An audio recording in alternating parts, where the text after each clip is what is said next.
Access Sacramento presents Hometown Sports Game of the Week. This program is funded in part by a grant from the Sacramento Metropolitan Cable Television Commission. Access Sacramento also thanks Sharif Jewelers, fine jewelers since 1932. Sharif Jewelers, a longtime sponsor of community television.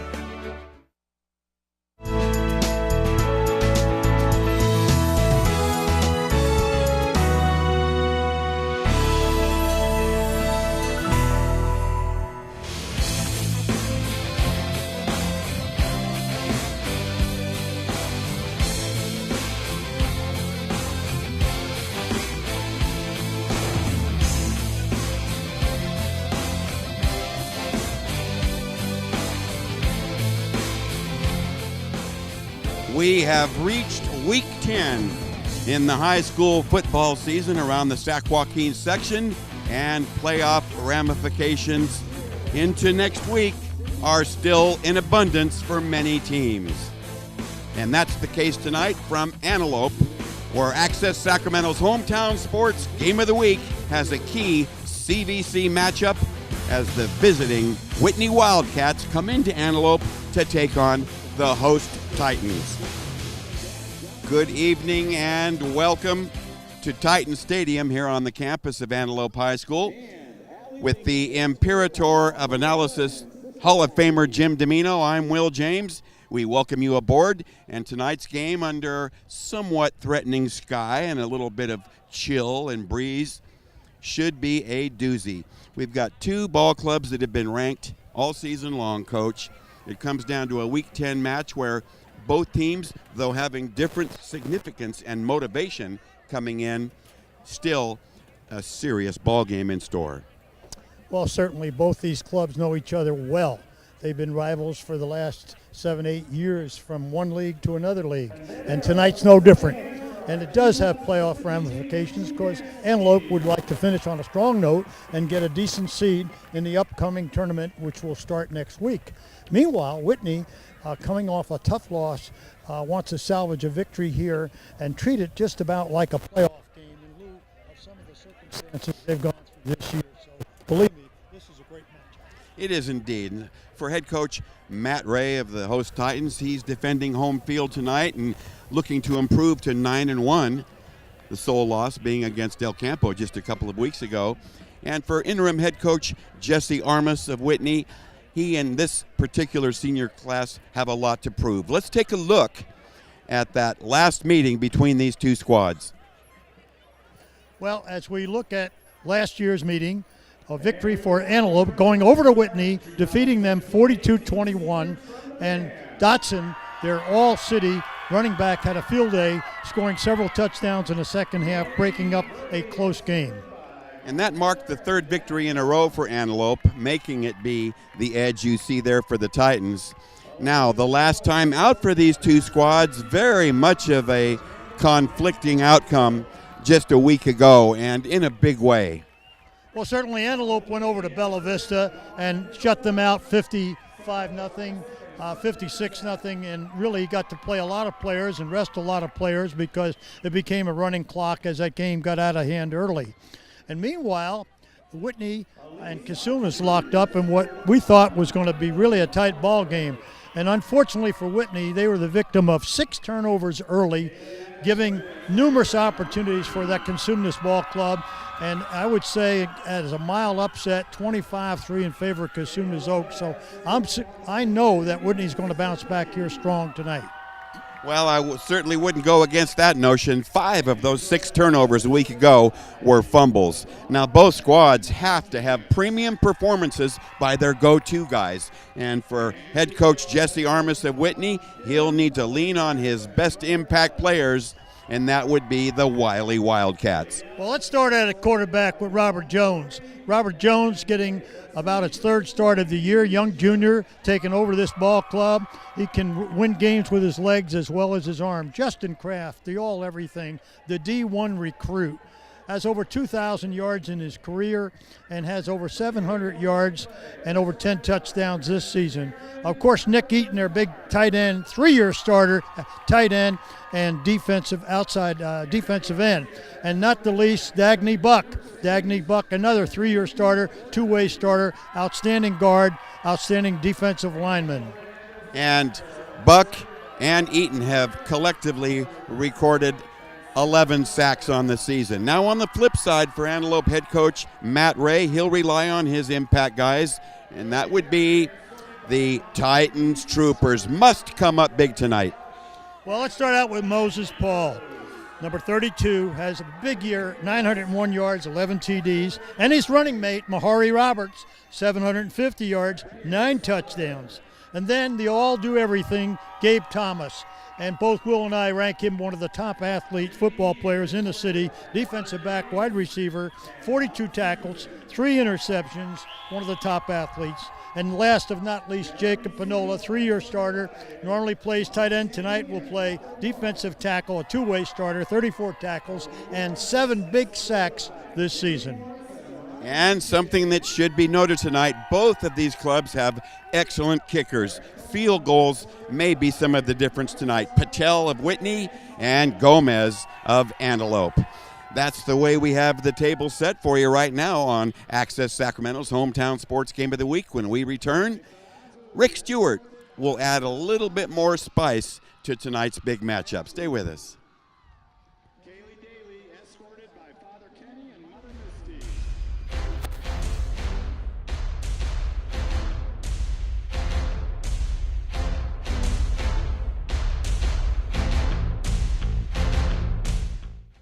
My grandfather served in World War II. Spending time with him were the best memories of my life. I became a physician at VA because of my grandfather, so I can help others like him.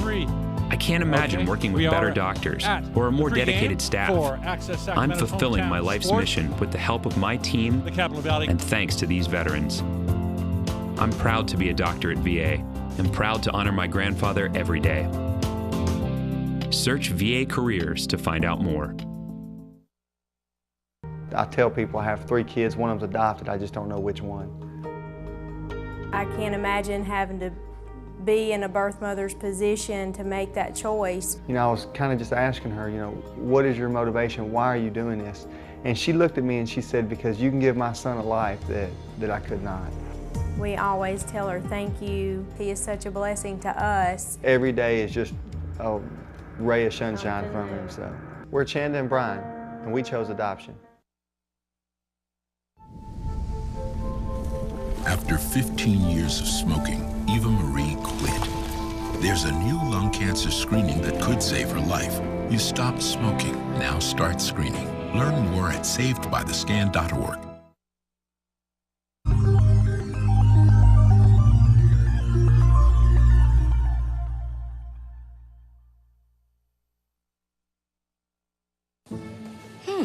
Maybe you can make retirement happen. After all, you made her college years happen. Opening that education savings account when she was little. Spearheading a campus tour. And another, and another, and another, and another. Bam! Deciphering financial aid. She was like, what? And now she's like, yeah! You aced planning for college. Now get the tips you need to get on track at aceyourretirement.org.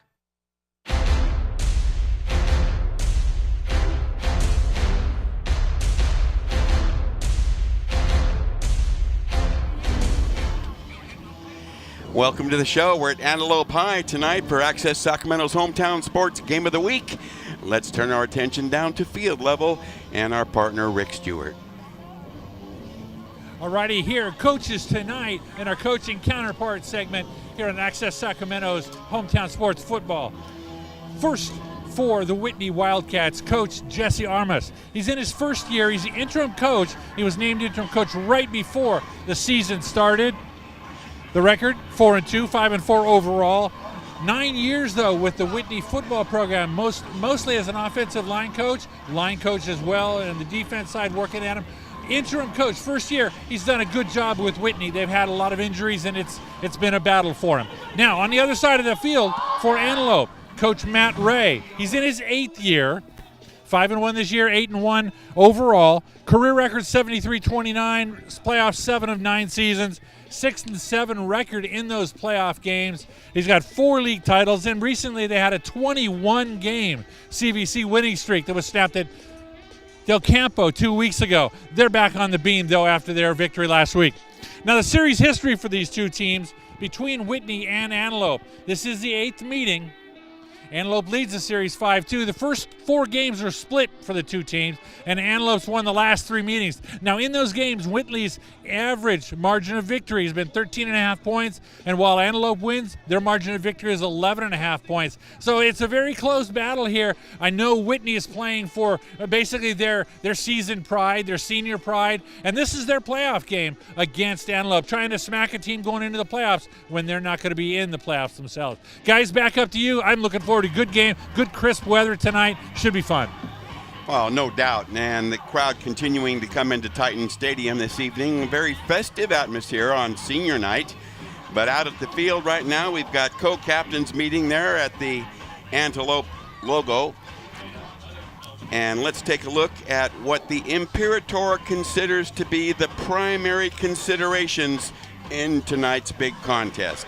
Well, let's take a look at this. Kraft and Company pose a huge threat against that Antelope secondary. That Antelope secondary is going to have their hands full, and I mean Torres, Thomas, and Toby with Kraft. Paul and Roberts, the dynamic duo, those two tough running backs are going to present problems for Whitney tacklers. They better wrap up because these two guys have power and speed. Turnover ratio is going to come into play here tonight. And, of course, Whitney went through that last week, unfortunately, versus Cosumnes. And tonight they'd like to be turnover-free. Playoff contention, yes. Antelope is locked up a place, but they'd like to get as seated highly as they can. And a win tonight would be big in terms of giving them a better seed. The Wildcats senior pride in a highly touted senior class. And I'll tell you this class has been touted since they were freshmen 3 years ago. They won that freshman championship. They've progressed through the ranks in the next 3 years, and certainly they want to finish on a positive note. And believe me, I think they will put it on the line here. We expect a big crowd here still coming in, as well as 2 matchup teams. Stay with us. We'll be right back for tonight's opening kickoff on Access Sacramento's Hometown Sports Game of the Week.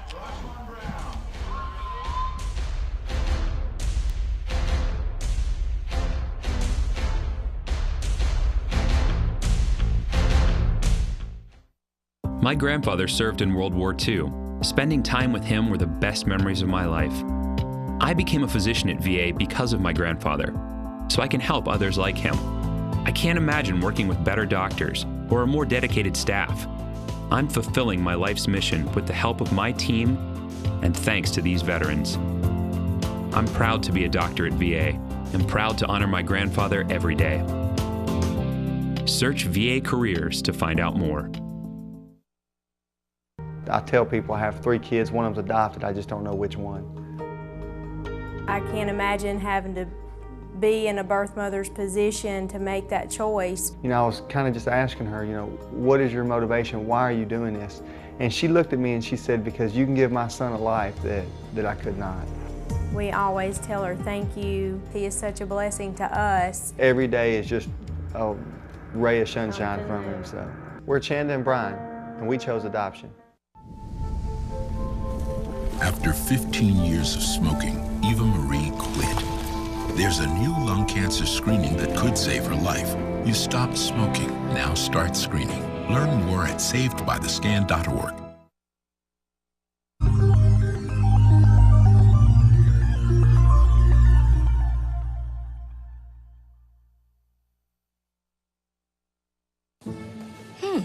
Maybe you can make retirement happen. After all, you made her college years happen. Opening that education savings account when she was little. Spearheading a campus tour. And another, and another, and another, and another. Bam! Deciphering financial aid. She was like, what? And now she's like, you aced planning for college. Now get the tips you need to get on track at aceyourretirement.org.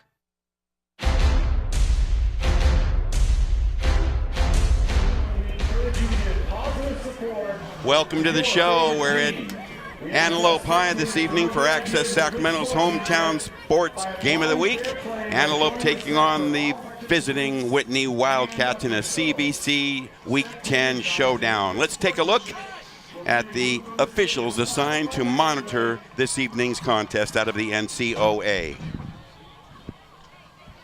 We got Brian Jacobs, one of the foremost referees in the entire region, heading this crew. Richard Buakima, the umpire. Donald Harper, the head linesman.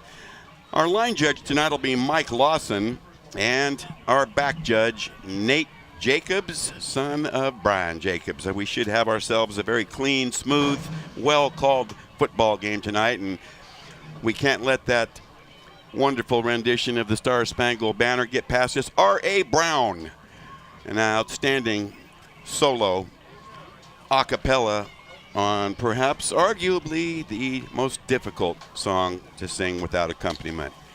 So Whitney in their road whites trimmed in the burgundy. They're going to receive. Antelope to kick off.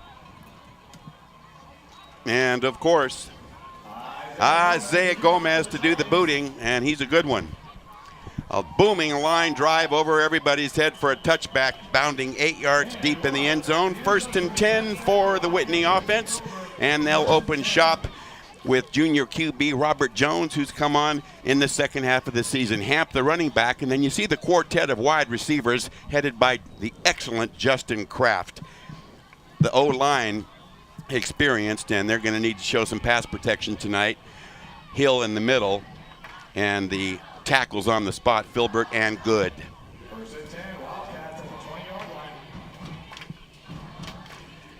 So far hash mark placement. First play from scrimmage upcoming. And Whitney, a ball club that likes to wheel and deal through the air. Turn and fire. Quick hitch right side complete. 5, 10, and shoved out. Crossing the 30, perhaps enough for the first down. And now the Titans are going to have to shore that up. Their defense led by the outstanding defensive ends, Carter Sullivan and veteran Jacob Pinola. The backers are on the spot as well. They're going to have to really do some hard-nosed tackling tonight, led by Horsley. Run play across the 35. They get about 6 on the play and move to the 36. Robert Jones on the keeper. So Robert Jones, installed recently as the starting QB ahead of Preston Eklund, is a run threat as well as an accomplished passer. Well, he immediately went to number 4 in the first play of the football game and quickly moved the chains, hitting number 4, Durrell. 2nd and 4, quick hitch. Kraft has the catch, sidesteps a man and gets ahead for another extra 5. Quick footwork by the outstanding Justin Kraft. Well, once again, we know what he's done. There's first down, and Whitney is just moving the ball real quick and if Antelope continues to give a cushion, those corners are giving the 2 wideouts a lot of room to catch the ball. Now we see them creeping up a little bit on them. They can't afford to give them that kind of cushion, Will. From the Whitney 47, run the football, left side, Hamp gets across midfield and barrels into Antelope territory at about the Titan 47. Well, I understand what Coach Armis told me about Hamp. Said he's a good athlete. He's getting his first start at running back, and he said don't sell him short. He's a gifted athlete, outstanding wide receiver, and we like the way he's running that football, and he's protecting the football. 2nd and 4. Hamp runs left. Can he turn the corner? Does get around the corner near the stake, but we'll see where they mark him out of bounds. Penalty marker dropped right at midfield, and we see Brian Jacobs coming over to give the sign. Not good. That's called holding. Well, it's unfortunate for Whitney because Hamp showed me something. It didn't look like much was there, but he had the speed to turn the corner and pick up and move the chains. However, we're not moving them, and now we are set back there with a second down situation here and roughly 15. So it's parked at the Whitney 42. Thank you, Brian Jacobs. And they do need 15 to rack up another first down. Turn and fake. Big rush, and on the run, he dumps it. I don't see a receiver in that vicinity, but incomplete. Well, that was wisely done by Robert Jones, or he would have taken a good 10-yard loss, Will. The nearest receiver was Preston Durrell, number 4, but he was well out of the area. Well, that penalty hurt them, put them in a big hole, and now we're in 3rd and 15. Let's see what he's got to do, and it seems to me Kraft is the man to go to. Motion by Hamp. Jones fires left. It was Kraft, the intended receiver, and he was open underneath, but the pass overthrown, and that'll bring up a 4th and 15 and a punt situation upcoming for the Wildcats. Well, Kraft was wide open, about 3 yards short of the first down, but there was room for him to advance the football 3-4 yards at least. So it was a good call, except and he wasn't under duress, Will. Man was wide open. He should have drilled him. Gabe Thomas, the solo safety for Antelope, and comes up, does not touch it, and boy, that was fortuitous right there. Well, he wasn't really given much room either. The referee threw a flag from way back behind the line of scrimmage. 26 yards on the punt, and here's what the Titans come out with on offense. Junior QB Nathan Lucero, and the twin running backs we're going to spotlight for you tonight, Paul and Roberts, and the wideouts Huertamore and Badham, Chavez the tight end. This offensive line here is really going to need to come through, and of course Pinola and Gay are the veterans along that left side. Well, initially, that's a little surprising. Let's see what the call is here. Well, it's sure enough a penalty. Personal foul on the return team. 15-yard penalty. First down. 5-5. 5-5. Well, the penalty is a personal foul against the Titans.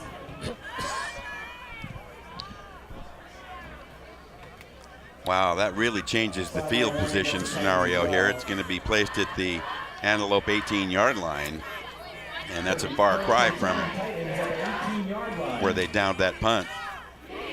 Well, I thought we'd have conflicting penalties, because I didn't think they gave the punt receiver enough time to really receive the punt. Lucero taking quite a while to get his offense square. There's a whistle. Motion. Motion again. Turn and give, near side running. Pounded hard. And that's Roberts.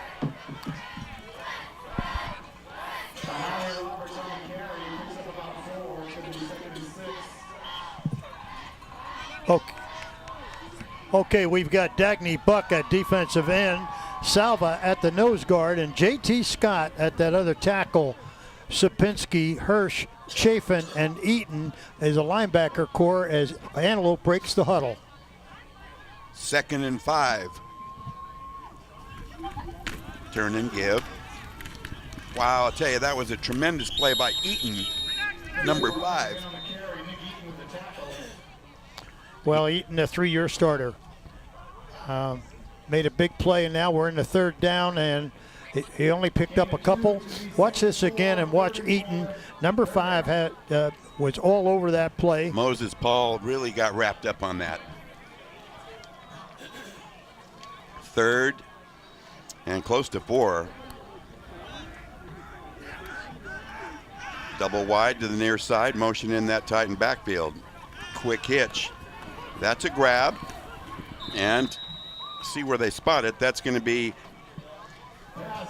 well, that's plenty for a first down. Huertamore is wide open. He just ran a stop route, and of course Lucero hit him right now, just a quick 5-6 yard, and picked up an additional 3 or 4, and they can't afford to give Huertamore. Let's look at that again, and you'll see Huertamore wide open on the stop, picks up an additional 6 yards after the catch. 1st and 10 Titans from the Antelope 32. They're on the move. Turn and give. That was turned back. The blocking never did develop on that. Well, and Roberts had to settle for what he could get there.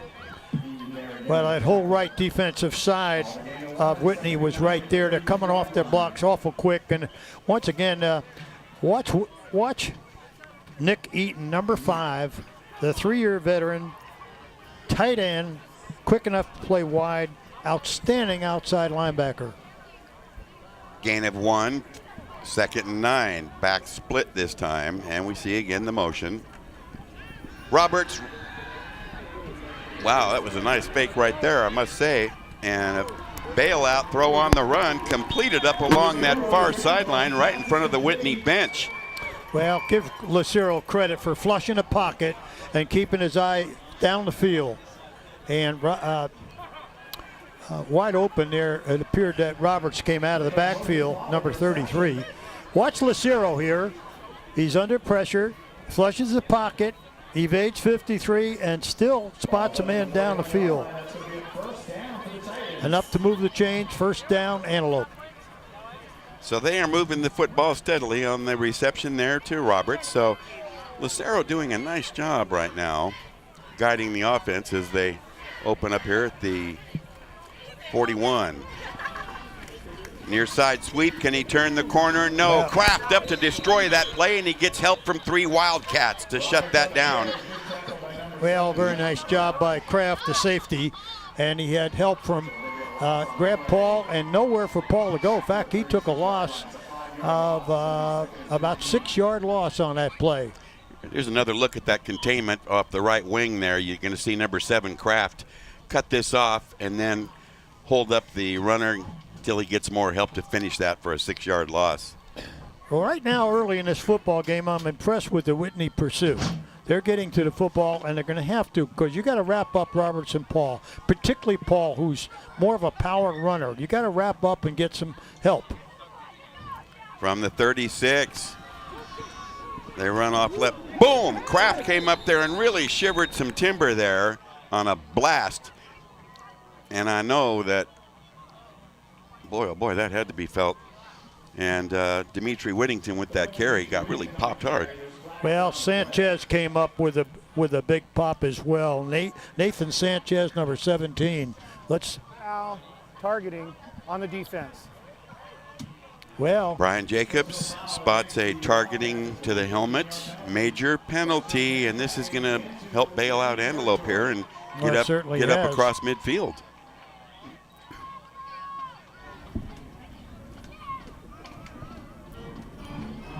Well, once again, they move the chains, and the Antelope going down the field and benefiting by 2 penalties. And despite the hard hitting by Whitney, particularly that secondary coming up, I'm impressed with safeties Kraft and Sanchez coming up. Now they fly to the football and get there real quick. They might have to have a few deep passes thrown their way just to keep them in check. Meantime, first down out of the gun. Fake. He wants to go upstairs for the big one. Overthrown. Good foot race out there. And it was clear that from the beginning the pass was going to be overthrown, but Sanchez with the cover. Free safety.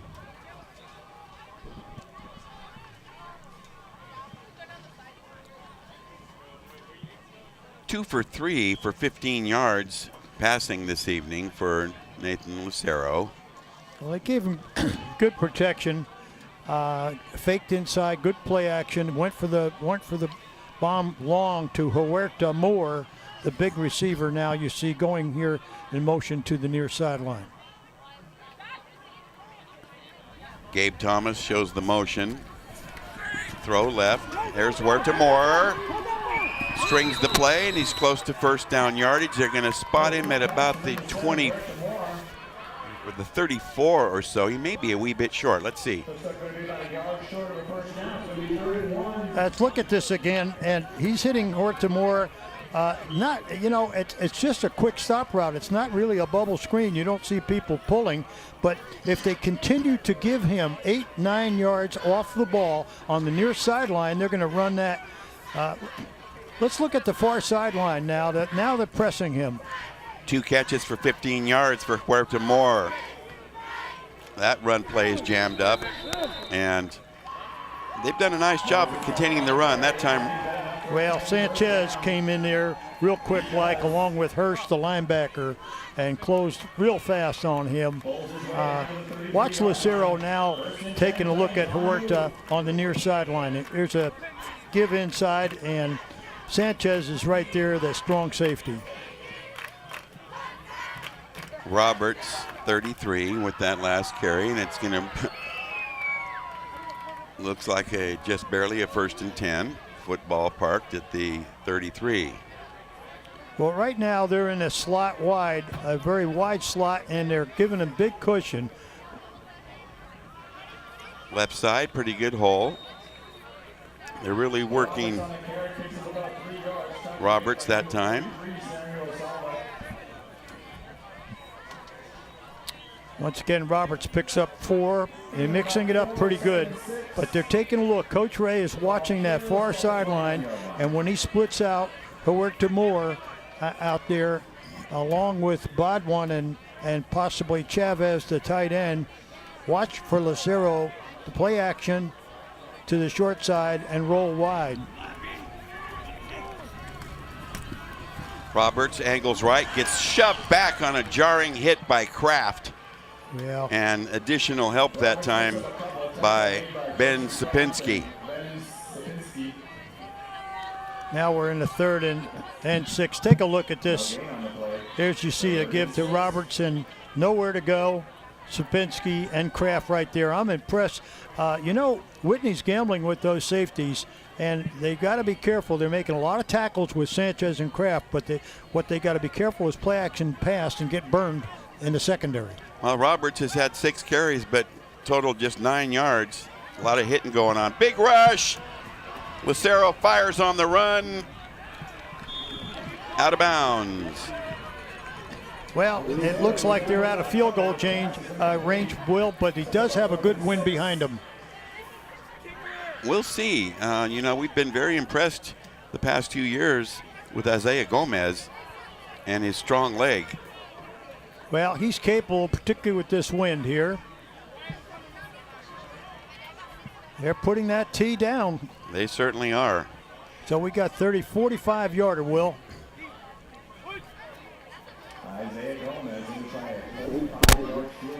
A 45-yarder from the 35. He's got the distance. Got it. A 45-yard field goal opens the scoring tonight. Isaiah Gomez punches it hard. Well, he did. He got all of it. And as we know, we were down on the field in the pregame, Will. There is a breeze picking up a little more out there. And so excellent job by Isaiah Gomez. Let's take another look at this young man who hit that dramatic game winner against Del Campo a year ago. Nice concentration, and he had a bit to spare on that one from 45, 3-0 Antelope, and that's pretty much how you want to start out if you're defending home field in a ball game that you really, really need to win. You certainly do. And here tonight we expect a close ball game, and point after touchdowns, field goals, etc. The kicking game is going to play a very strong role here tonight. Absolutely. Punting and field goaling and placement on kickoffs. A booming kick coming down at the 4 to the near side, looking for the wall. And a spin and knocked down hard on the play is Preston Durrell. 18-yard return. The scoring drive capped by the 45-yard boot from Gomez. 6:11 duration, 14 plays. And it's a 3-0 Antelope advantage. So Whitney will open shop with modest field position.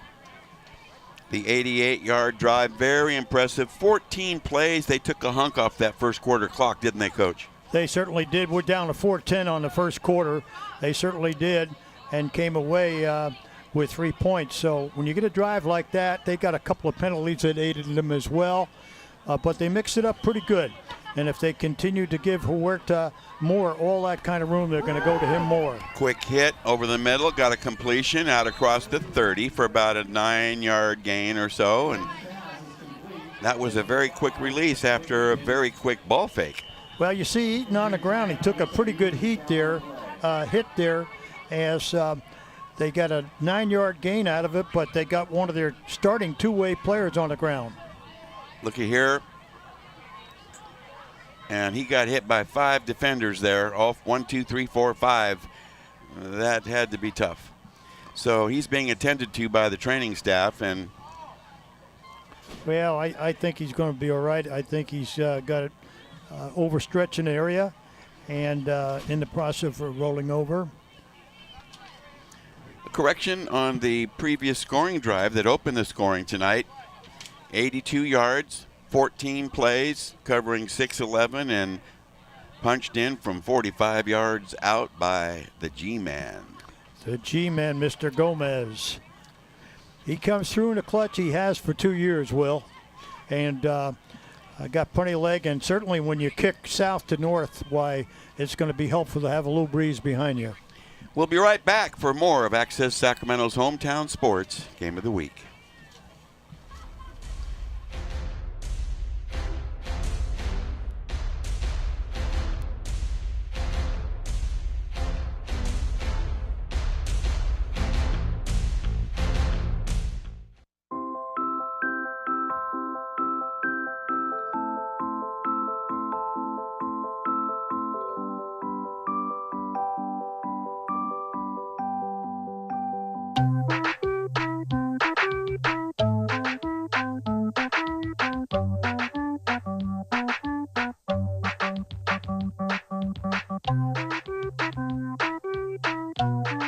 Start a story. Adopt at theshelterpetproject.org.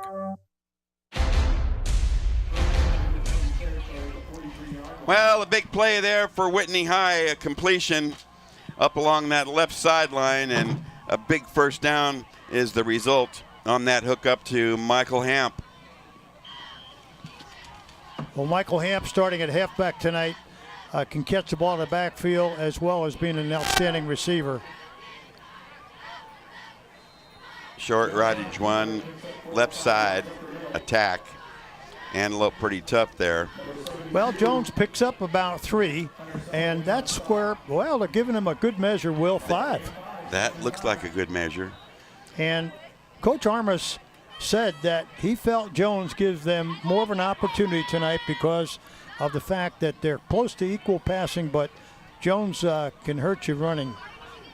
2nd and 5 from the Antelope 38. Wildcats on the move. Jones wants to throw. Left sideline route, and he's got another hookup out there. And he's throwing some pinpoint strikes right now. Well, he certainly is, and that he had a man wide open there, Ben Sapinski. It looked like him, number 11 there. Oh, yes. And I'm not used to seeing him at wide receiver. We know he plays linebacker. He's had a few snaps on offense, and we have to add one more. 5 for 8 for Jones through the air for 67 yards. This is not going to work. Tough D right there by the Titans as they wipe out Harp, and leading the charge defensively that time for the Titans. Coming up big on that play was Carlos Franco. Yeah, we got 2nd and long here now. Right now I'm impressed with Young Jr. Jones is poised thus far. He's hanging in there tough. He rolls and fires. Another sideline hit. He's really spreading it around. Chris Hernandez, yeah. Well, they're rolling the pocket. If we look at that again, you're going to see the lineman roll. Okay, it's almost like zone blocking. All right, watch the line roll here.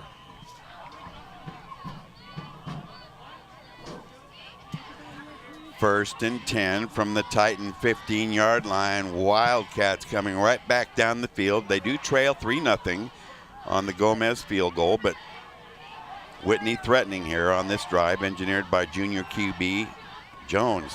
Quick shot, another completion. Inside the 5, muscle up, just shy of the goal line.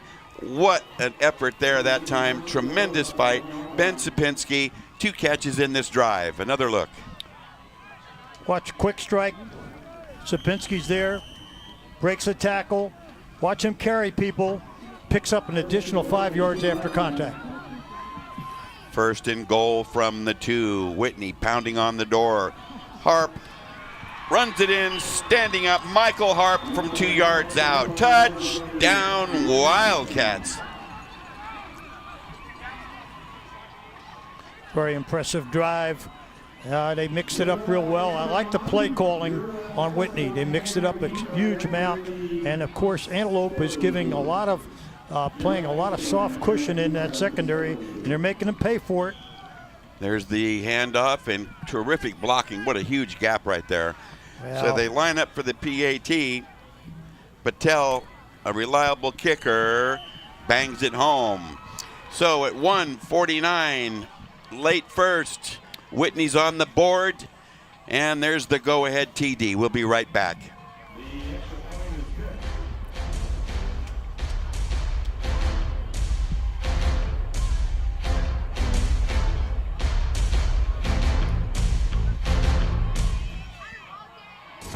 Oh, emojis! I thought the conversation just got dumber. Ugh, internet trolls, just ignore them. I like you just the way you are. I believe in you. She's a hugger. Give her a squeeze. Help up the hand. Ah, there you go. Thanks, mate. You're killing it, Jane!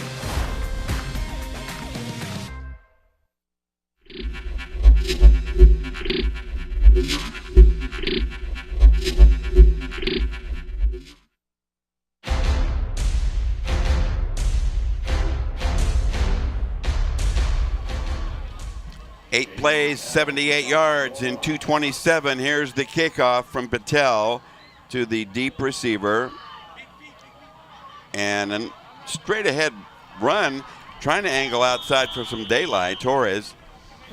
So above average field position, Titans will open at the 30-yard line, but they're down 7-3, and I would consider that drive there a very impressive response by the Wildcats. It certainly was. And they mixed it up, and they're running short routes, which I really like. They only threw one deep route on the far sideline that was over 20 yards, Will. All the other stuff is 8, 10, 12, and what I like is the receivers' yardage after the catch. Okay, so Nathan Lucero engineering the Antelope offense. They trail it now 7-3. Late first, turn and give. Nice determined run there, Roberts. And let's take a look at the CVC standings coming into Week 10. Well, as you see there, Del Campo unbeaten in league play and overall, followed by Antelope and Whitney. They're meeting here tonight. Whitney, a win for Whitney would tie them for second place. Casuma's Oaks, Ponderosa, Oakmont, Roseville, and Bella Vista. And tonight, the last night of the league play, just like most leagues around town. Lucero to throw, near side. He's got Huerta Moore, who's finally tracked down by 3 Wildcats. Kraft to finish off the play, but he's got a grab out at the 40-yard line. On the previous carry, Roberts now 14 yards on 7 carries after a really rough start. Well, I know this sounds repetitious, but to have a look at this, if they continue to play Huerta Moore this loose and give him all this cushion, he's going to continue to make 8, 9 yards and move the chains. They've got to do something on first down.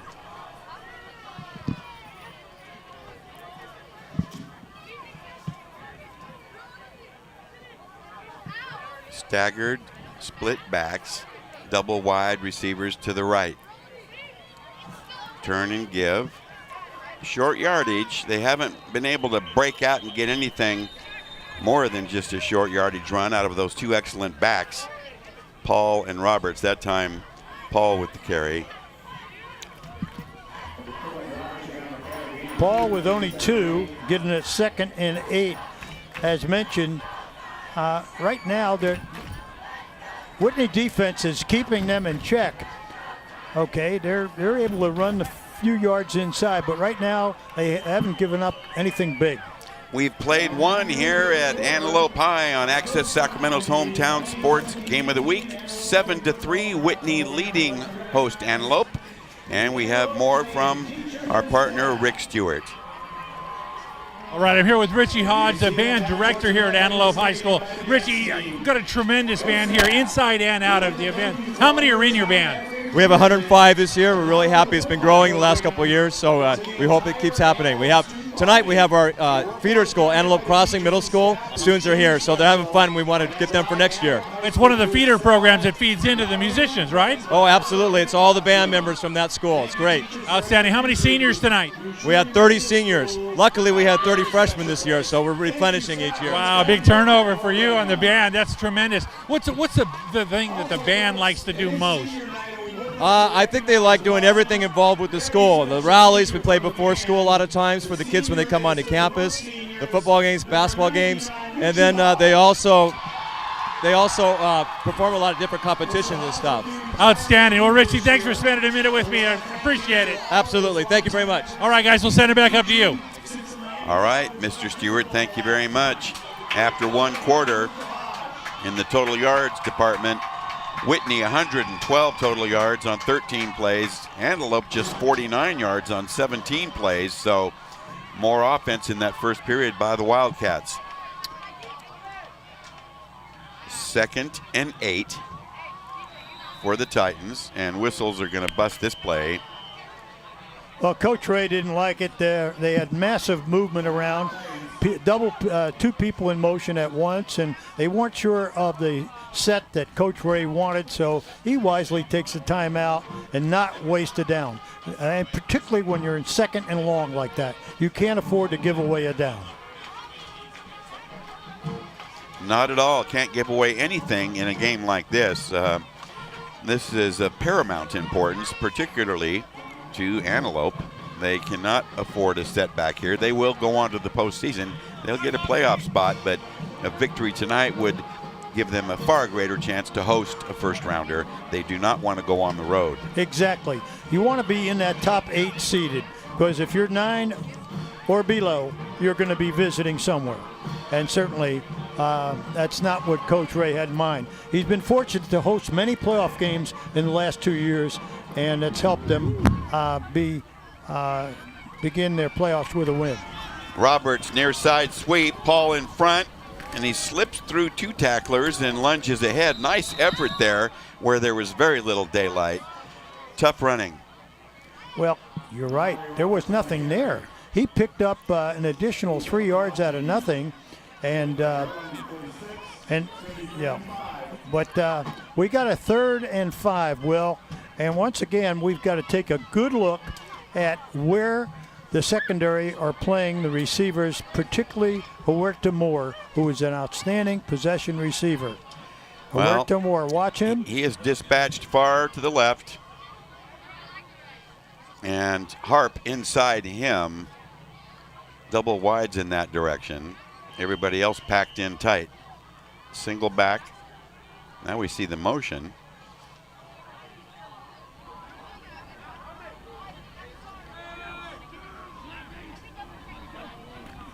Turn and give, near side run. Moses Paul. Look at Kraft come swarming up there again. His run support has been very impressive. It is, and that call, that change of the play at the line of scrimmage surprises me, Will. It really does, because they had 3rd and 5. They only picked up half a yard. Let's look at that. They didn't tighten the cushion on the wide side of the field and left Huerta Moore and really their running back wide open. I'm just surprised on that one. And now he's going to be kicking against a slight breeze with 4th and 5. 4th and 5. Talented kick returner Mark Clark, the single safety, stationed outside the Whitney 20. High snap, fake. Big run, big yardage. Clark can't stop him. Pursuit from behind. Hauled down right around the 10-yard line. The fake punt worked to perfection. Well, that is well executed. Moses Paul breaks up the middle for 50-plus yards. Let's have another look at that. Well, this tandem is special, and it doesn't have to be on a fake. As you see, Coach, Paul and Roberts have really done a nice job. Well, they have one with 901 yards coming in and Roberts with 750, and I'll tell you, that was well-executed fake punt, as good as it gets. A 42-yard fake punt setting up the ball down inside the 10. Whitney was burnt on that. 1st and goal from the 9. Paul and Roberts split behind Lucero, but timeout taken by Antelope. Well, that's 2, if I am counting correctly, taken here in the first half by Coach Ray. But he certainly wants to make certain everyone's on the same page in this opportunity so he can seize the lead. Okay, let's see if we can pick up the football here on this fake. A snap to the short man up the up back, what we call, and watch Paul here breaking a tackle and going down and finally hit around the 10-yard line. What a great call by Coach Ray and his staff. Let's take another look, and you're going to see defensive lineman Samuel Salva, 43, right there at the line of scrimmage. He's going to chase him down from behind and make a TD saving tackle right there. Salva, tremendous effort. That's it. Never say die. Sam Salva with a TD saving tackle. They try the right side. Roberts gets banged around, stays on his feet, gets to the 5, and then a scrum of 10 players topples inside the 5. Well, that was all Roberts. That was all Roberts, known more for his speed. Roberts comes in there and picks up about 5 and down to the 5-yard line at 2nd and goal. Hard running here. This is determination. You see the defense is waiting for him, but he splits those two and got ahead. Beautiful effort. Well, those would-be tacklers have got to keep their head up. If you start diving at the feet, you're going to miss. They had golden opportunities there. 2nd and goal from the 5. Full house backfield lined up across the board. They smack it to the up man. That was a quick hit right there by Horsley. Well, I'll tell you. Shy of the goal line, of course. At the 1. So they pick up 4, and then they pick up 4 more. Watch Paul and Horsley. Horsley is a great blocker out of backfield. Linebacker Nick Horsley. To the goal line. Touchdown Titans off the left tackle. That's Paul going in there. Once again, full house backfield. Horsley, a great blocker, joining with Roberts and Paul in that power backfield. The score comes at 8:35. Another look. Observe the line blocking off the left side. Gay and Panola, watch this, get off. And lead blocker, Horsley. The conversion is good, and a little seesaw. Antelope back out in front, now 10-7. That's how they did it, and we'll step back, but do not wander off. This game is warming up.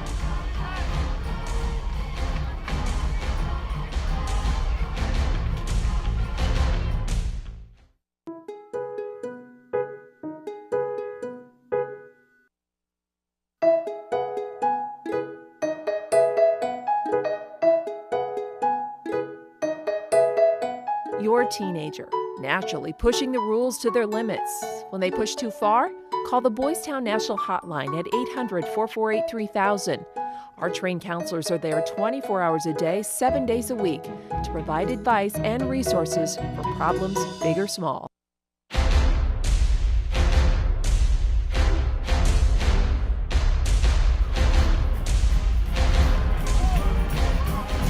Well, Antelope, impressive, 70 yards, 9 plays, just over 4 minutes, and Paul cashed it in for the short yardage TD. A pooch to the near side, taken outside the 25, well covered, and a return outside the 30. So above average field position upcoming now for Whitney, but they're down 10-7.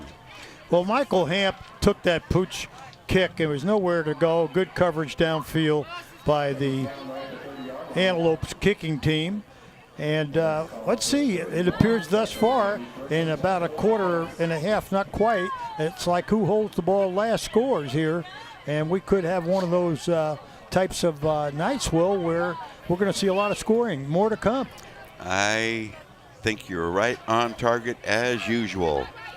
1st and 10 from the Wildcats 31-yard line. We're early here in the second quarter, and whistles are going to stop this play as Jones fires complete and gets knocked down for his trouble. Yeah, he went right away to Jaden Williams, who just came into ball game number 80 for the Whitney Ball Club.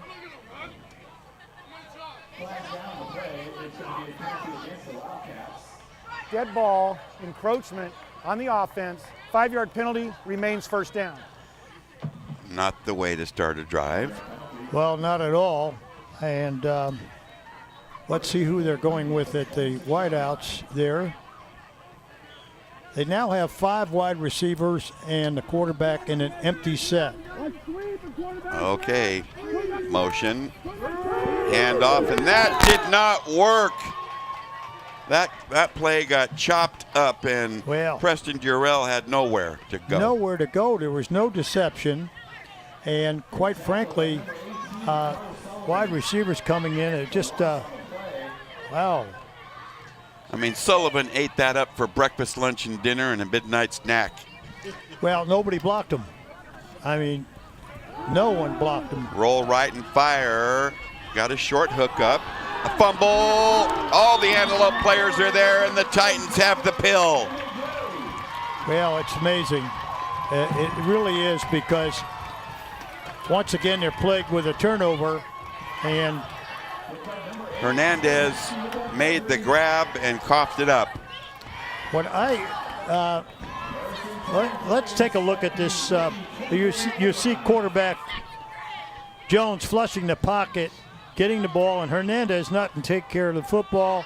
And once again, the Titans recover in great field position.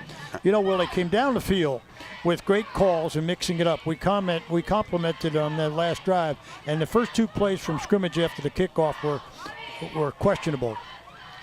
I'm giving Gabe Thomas credit for popping that ball out and creating the fumble. Turn and fake. Lucero's got the pill, fires. He's got a wide open man. Slip a tackle. Finally shoved out of bounds. Where to Moore? Well, we have where to Moore one more time, but I think we've got a cut block in the open field. And I think Antelope's going to have to pay 15 on it. Illegal block in the back on the offense. Brian Jacobs, our outstanding game referee in the Whitecap tonight, making the call. So it's going to wipe out. A nice effort on that catch and run.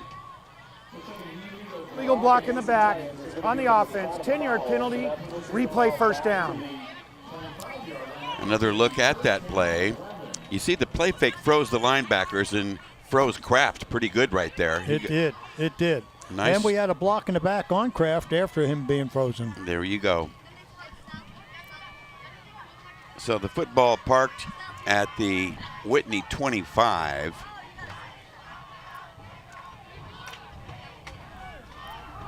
First and 11.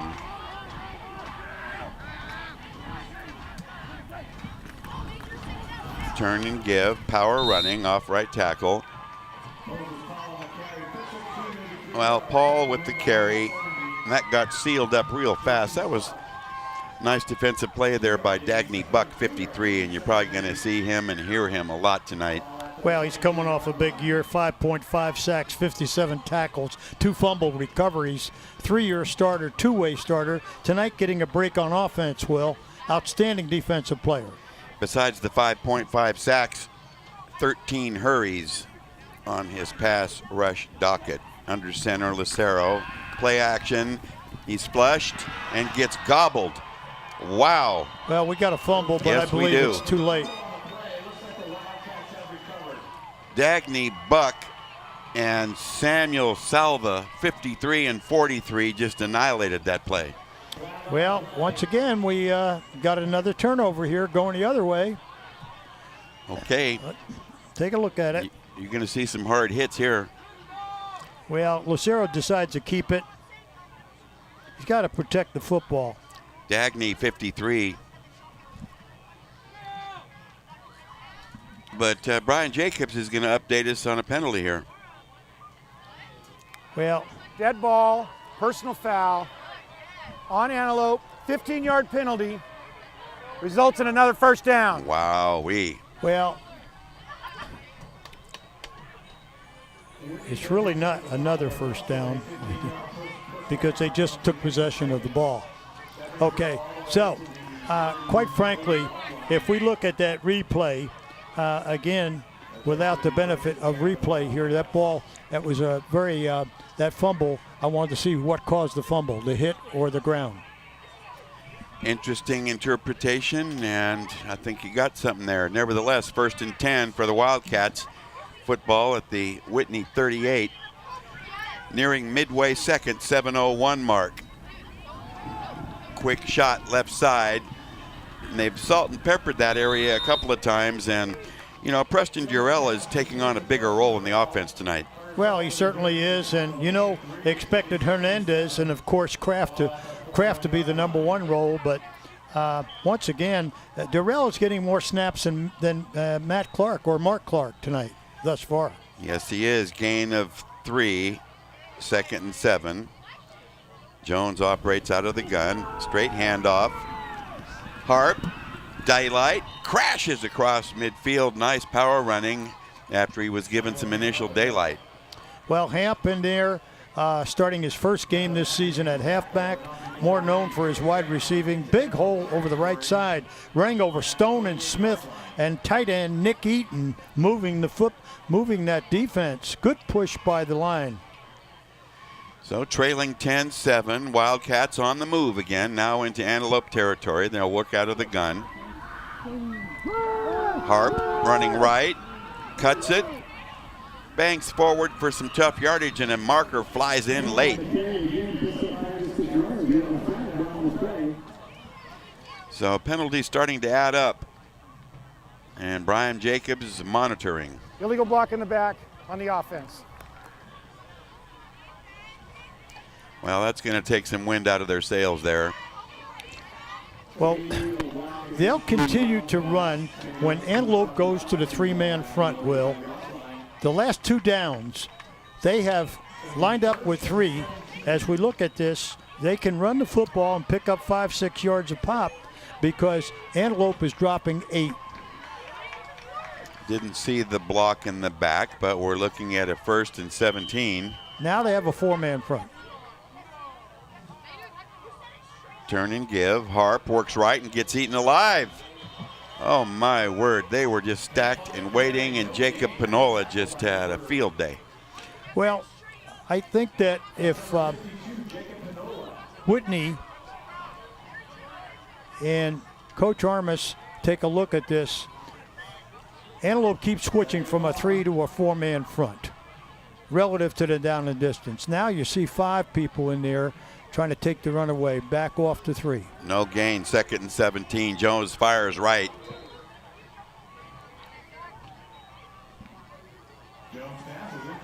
Incomplete, intended out near the right sideline. There's a low toss. Well, Eaton had 3 men covering them, Will. If we look at that again. He did. 3 men covering Nick Eaton, the big tight end. He made up his mind early. Have a look. He's got 3 people there.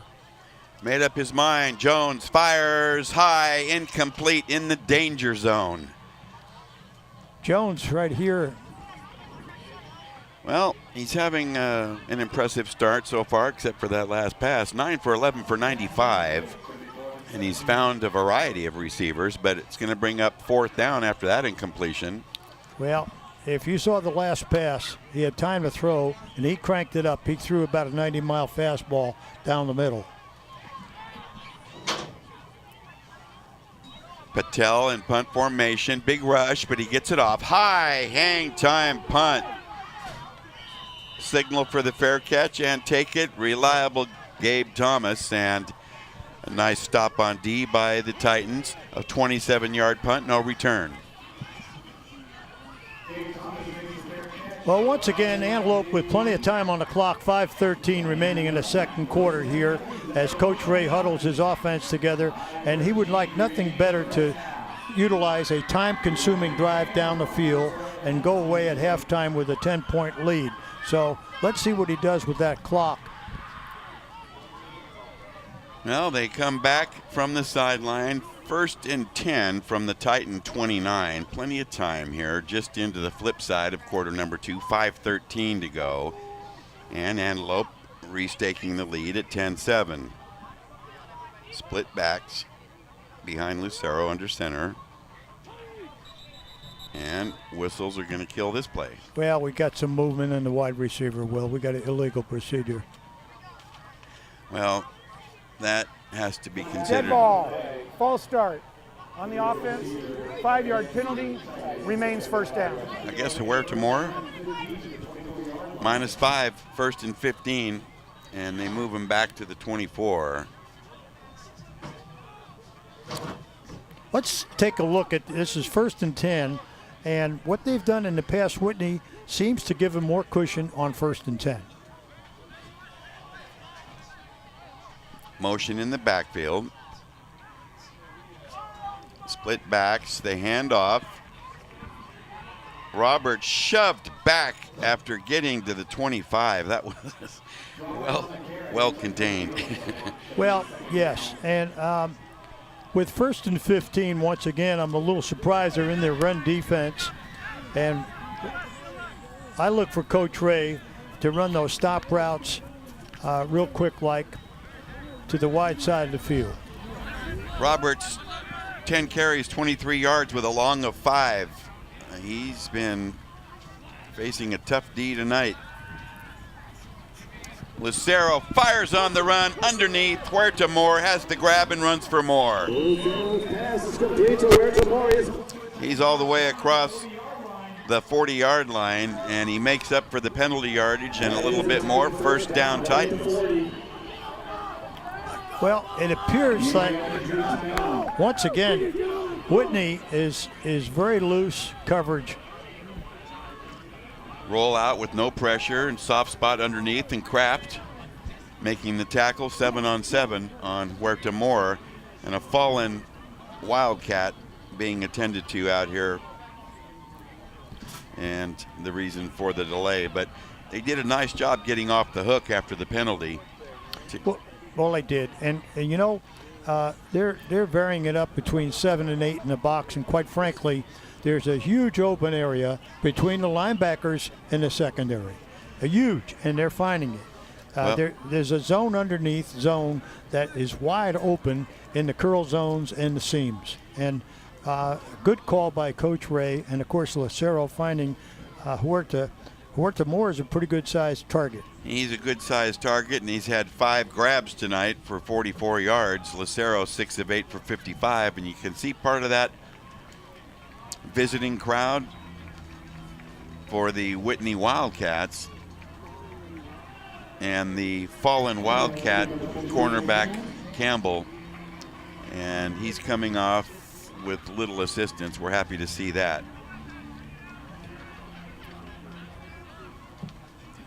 Chad Campbell. So we'll see about a replacement on the corner, and let's see if Antelope wants to go there. 1st and 10 from the Titan 40.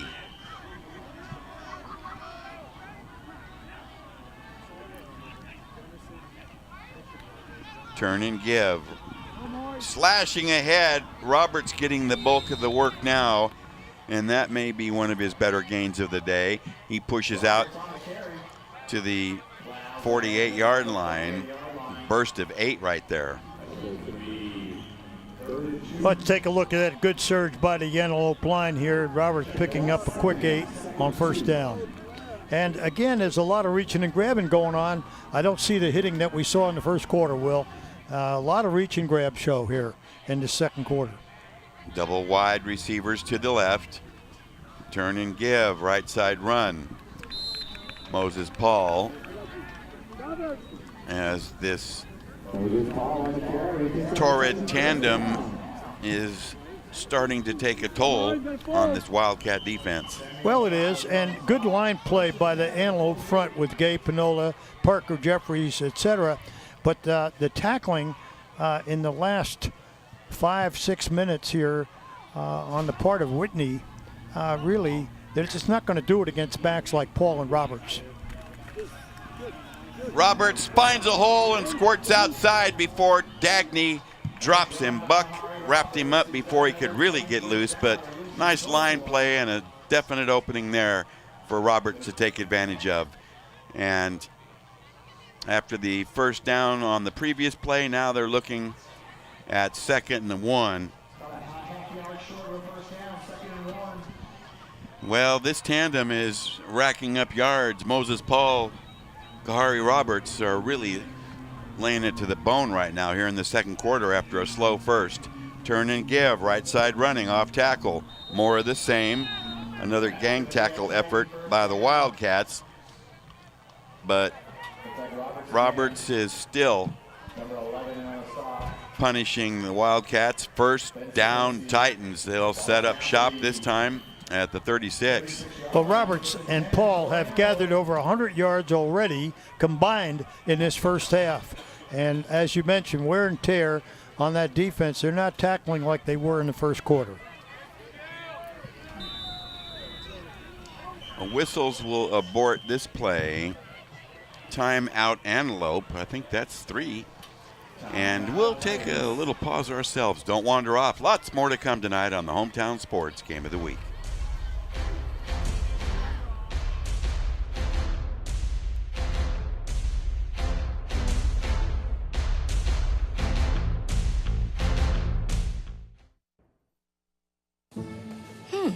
Maybe you can make retirement happen.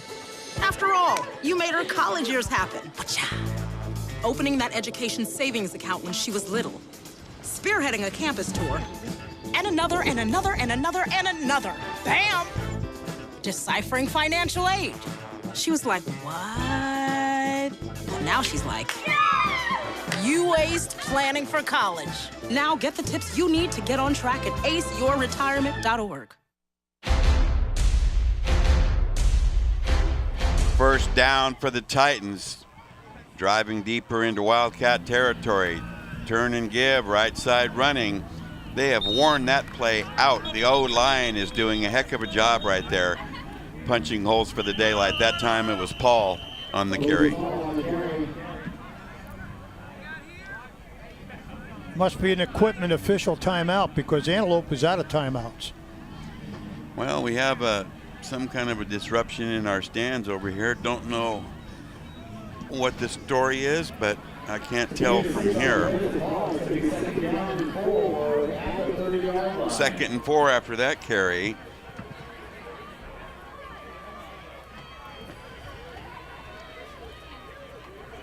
.218 to go, late second. Antelope trying to increase on a 3-point lead. They lead at 10-7.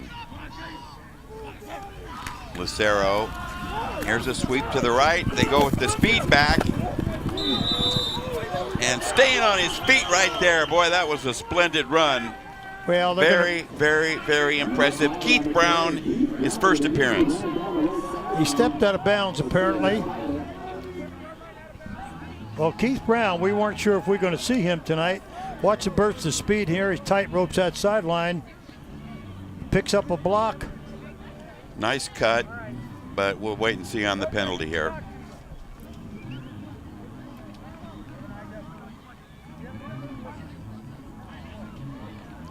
As you can see, Brown, a much different running back than Paul or Roberts. 22 yards on that play, and it was a beautiful cut, but we'll wait and see here on the first down Antelope. First down for the Titans. We can't see where the spot is.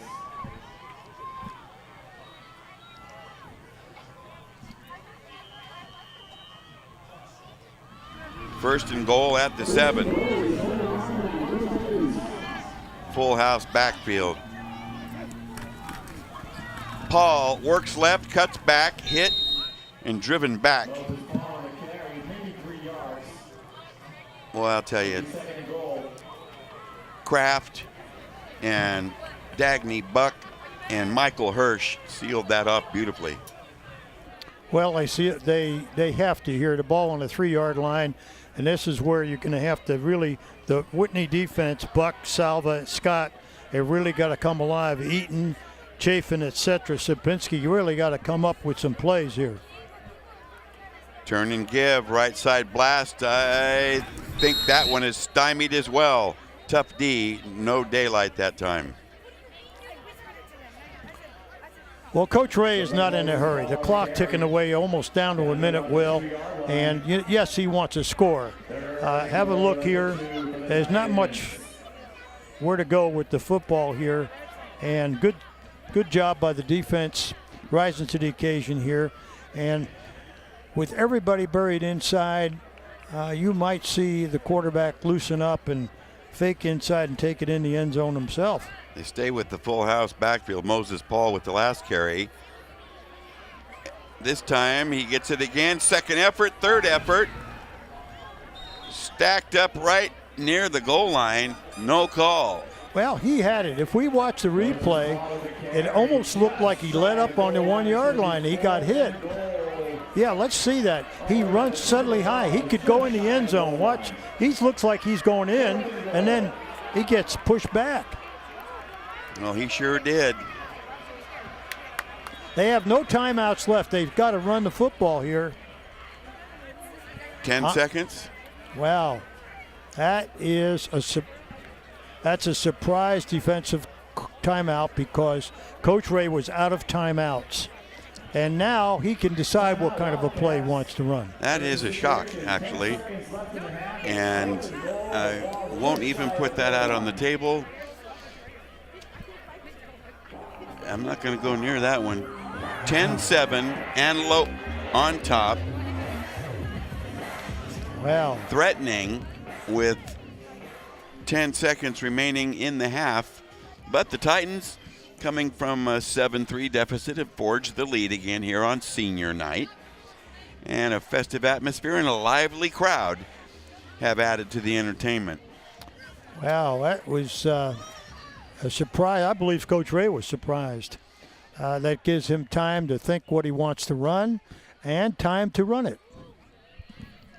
Well, it won't take long to find out if that comes back to haunt the Wildcats. And this is a huge play. 4th and goal, right at the goal line, full house. Turn and give, easy money, just waltz in untouched. Roberts with the 6, touchdown, Titans. So Roberts, with the 1-yard run, stretches the Antelope lead now. 16-7 on for the PAT. Isaiah Gomez. Well, he just waltzed in. Watch this. I don't know if he was touched. No, he was not. Here we go. Spotted, booted on the way. Got it. At the 8-second mark, Antelope strikes again and converts. There's Roberts doing the damage. 17-7 Antelope. We'll be right back.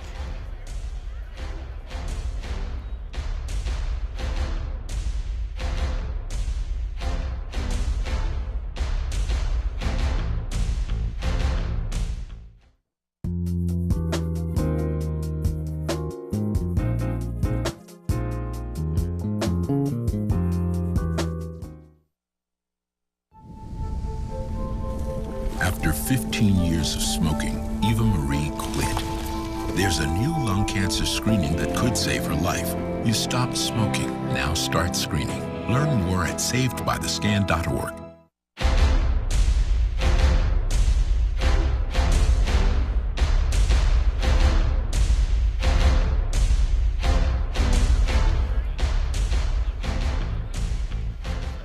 Well, we've been treated so far, and Lots more in the mix coming your way here on Access Sacramento's hometown sports game of the week. Happy to be in Antelope tonight, where the host Titans have now stretched to a 17-7 lead over visiting Whitney, this in week 10.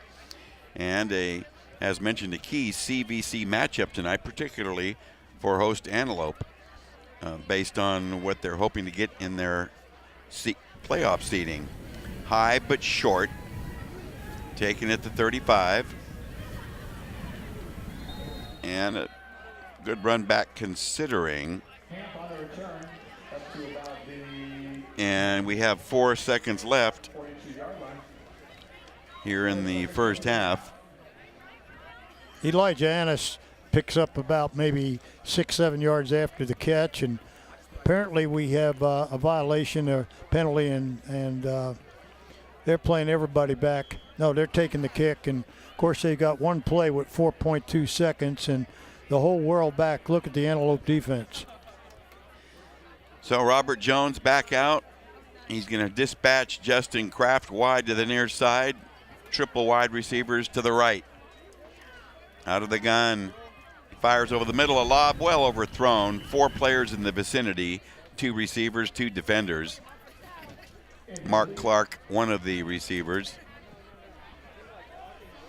So after an impressive start in the first half by junior Jones at the quarterback position, Robert Jones, he's been cooled.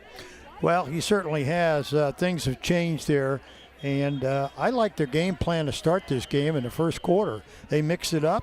They threw short. They mixed it up to all the receivers, Hernandez, Kraft, Hamp, Durrell, all touched the football. Then suddenly things changed there in the second quarter. Now, Antelope made some adjustments, and now they took that short game away by rushing 3 to 4 and dropping 7 or 8. Now, when that happens, of course, you ought to be able to run the football. But we haven't seen much of a run attack on the part of Whitney.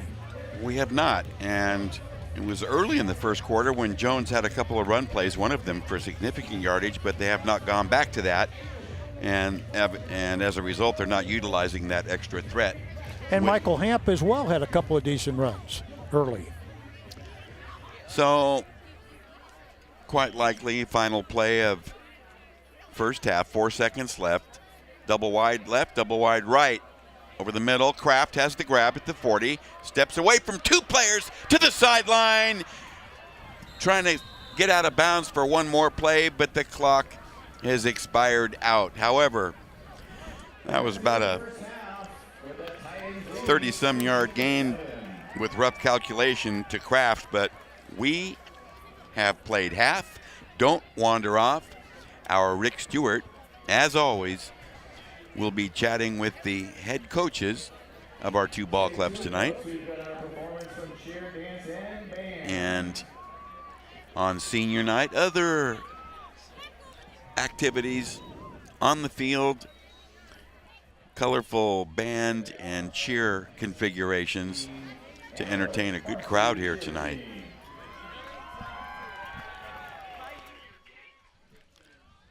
That outstanding Antelope band rolling out here, lined up along the goal line to our right. Well, after the first quarter, where he who touched the ball last seen the score, suddenly we got in the second quarter where Antelope made some adjustment on defense, and of course they mixed it up. Well, it looks like Mr. Stewart has rounded up his interview with Whitney head coach Jesse Armas, whose team had a brief 7-3 lead, but then did not score the remainder of the half, while Antelope was able to do that twice. Okay, let's check in with Rick Stewart. What you got, buddy? All right, Coach Armas, 10-point deficit first half. What'd you see out there? You know what? We did a pretty good job blocking up front. On defense, you know what I mean? We just missed a couple of assignments. We'll look to adjust those and hopefully overcome this thing in the second half. What's going to be the key for you in the second half? The key is going to be controlling the ball. We have 1 turnover, okay, and then establishing retaining the line of scrimmage. But I think we're doing a good job up front blocking. All right, Coach, thanks. Good luck in the second half. All right, guys, we'll send it back up to you. 10-point lead for Antelope. Okay, Rick, thank you very much. as Jesse Armas optimistic about his second half fortunes here. And this crowd primed and ready to be treated to some wonderful entertainment here on senior night, partly by the cheer group and partly by their great band. Don't go away, lots more to come on Access Sacramento's Hometown Sports Game of the Week.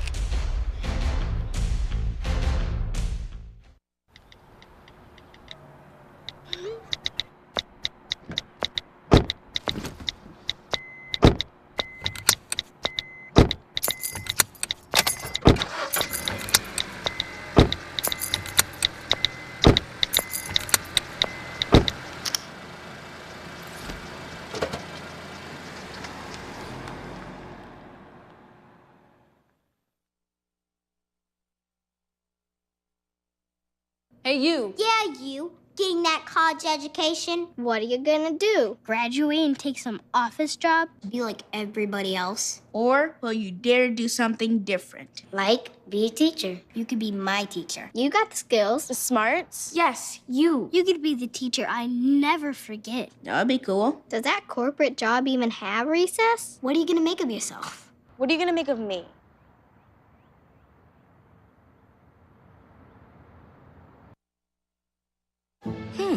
Maybe you can make retirement happen. After all, you made this vacation happen. Double points with every purchase? Cleverly merging promotions. I love it. Cross-referencing travel sites. And booking all your flights with those... Vouchers. I got us bumped. They were like, oh. But now they're like... Aloha. You aced this vacation. Now get the tips you need to get on track at aceyourretirement.org.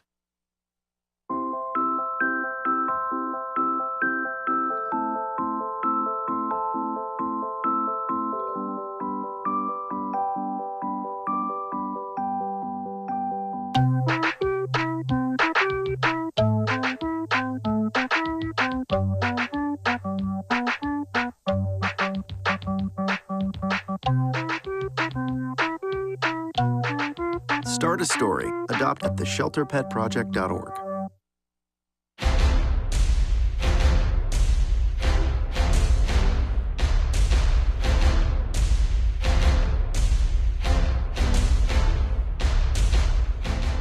You can see the score there, 17-7, Antelope in the lead over Whitney at halftime in this week, Antelope's last game.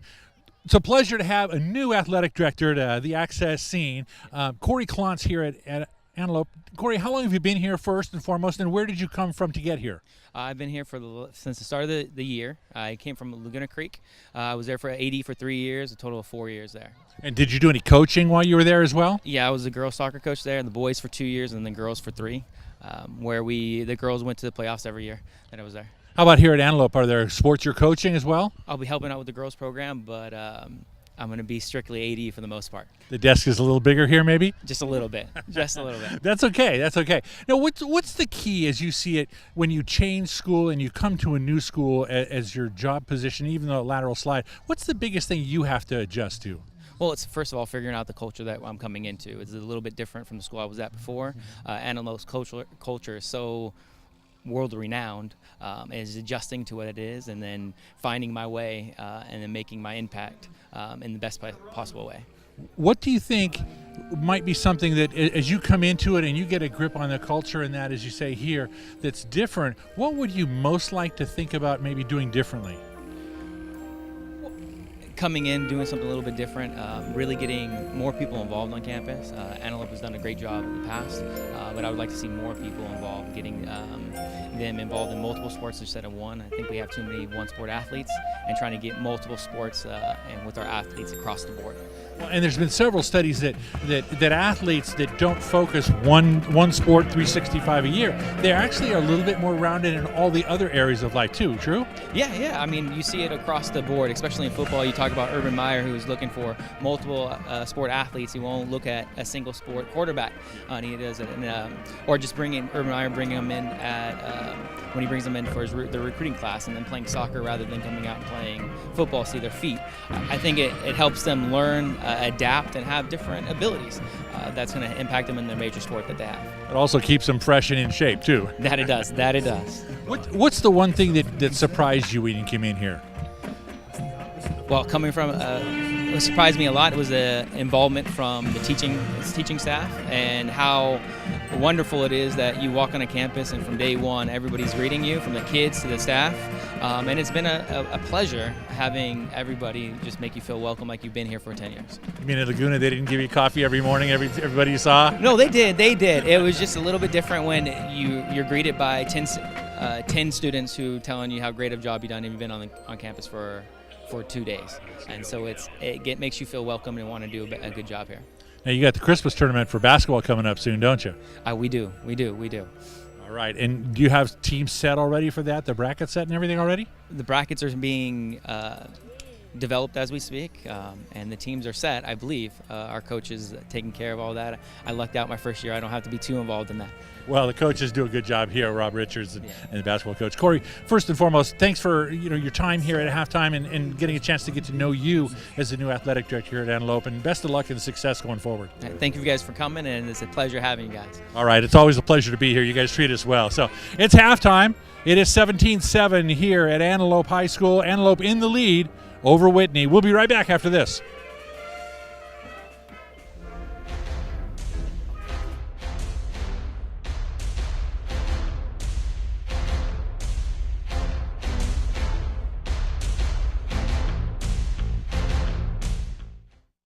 My grandfather served in World War II.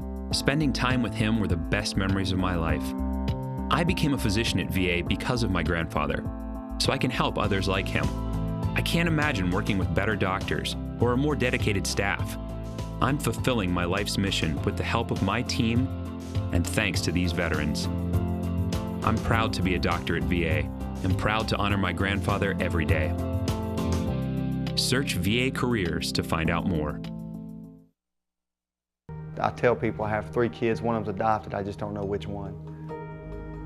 I can't imagine having to be in a birth mother's position to make that choice. I was kind of just asking her, what is your motivation? Why are you doing this? And she looked at me and she said, because you can give my son a life that I could not. We always tell her, thank you. He is such a blessing to us. Every day is just a ray of sunshine from him. So we're Chanda and Brian, and we chose adoption. After 15 years of smoking, Eva Marie quit. There's a new lung cancer screening that could save her life. You stopped smoking, now start screening. Learn more at savedbythescan.org.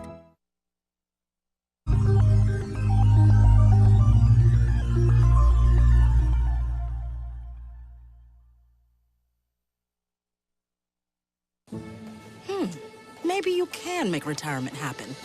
After all, you made her college years happen. Opening that education savings account when she was little. Spearheading a campus tour. And another, and another, and another, and another.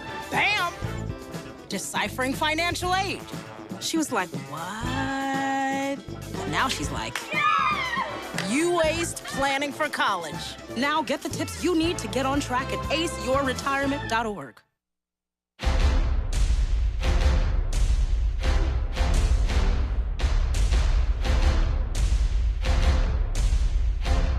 You can see the score there. It is 17-7 at halftime. Antelope in the lead over Whitney High School. And I'm here with Principal John Becker. I was promoting you there. But what we're seeing in the background is your band and the flag team and that. What's going on out there?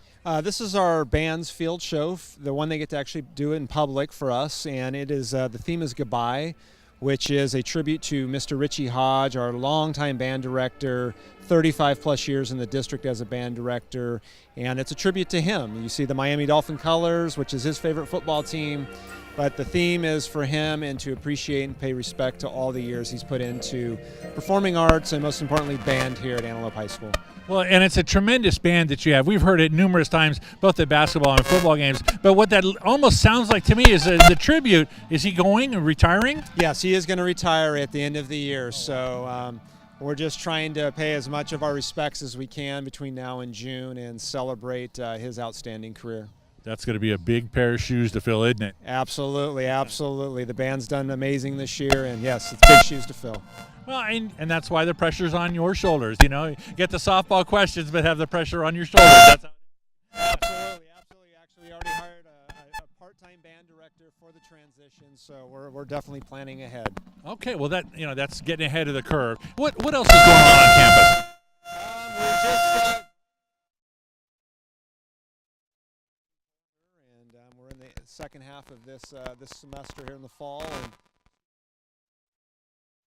transition from fall sports to winter sports, and it's just busy. We're definitely ready for the holidays. Wow, you got your plate full all the time from what I see. I am rather disappointed that the traditional football pants are not available tonight. Yeah, no pants this week. Had to mix it up a little bit. Throughout the year we got to change things up, and so we'll get them ready for the playoff run here in the next week or so. Well, I'm glad to hear it wasn't a dress code violation or anything like that. No dress codes this time. All right, John. Principal Becker, I appreciate you being here with us and spending some time at halftime. It is 17-7. Antelope leads at halftime over Whitney High School. The Wildcats trail. We'll be right back after this break.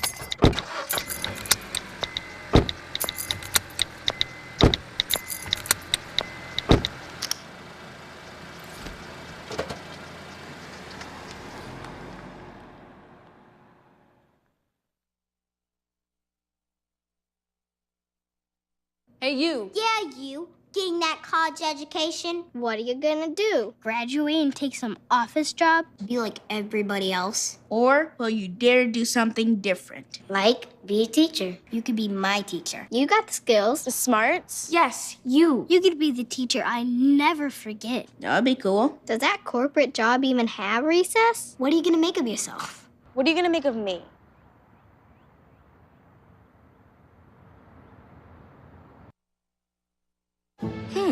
Maybe you can make retirement happen. After all, you made this vacation happen. Double points with every purchase? Cleverly merging promotions. Love it. Cross-referencing travel sites. And booking all your flights with those... Vouchers. I got us bumped. They were like, oh. But now they're like... Aloha. You aced this vacation. Now get the tips you need to get on track at aceyourretirement.org.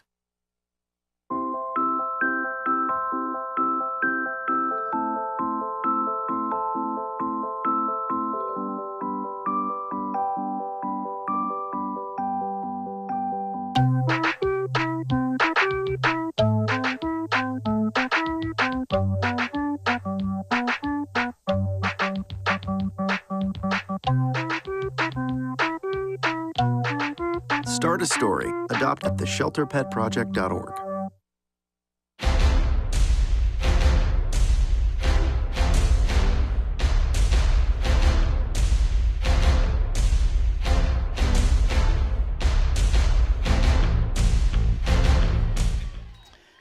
Well, it's been a very interesting first half here at Antelope High School this evening as the host Titans, after trailing briefly, have now forged a 10-point lead. We're going to turn our attention back to Rick Stewart, of course, and he has the second of our two head coach interviews. Coach, first half impressions, 10-point lead. Yeah, we got to clean up some things and play a little bit more the way that we do as far as being smart around piles and stuff like that, and try to eliminate some of those mistakes. But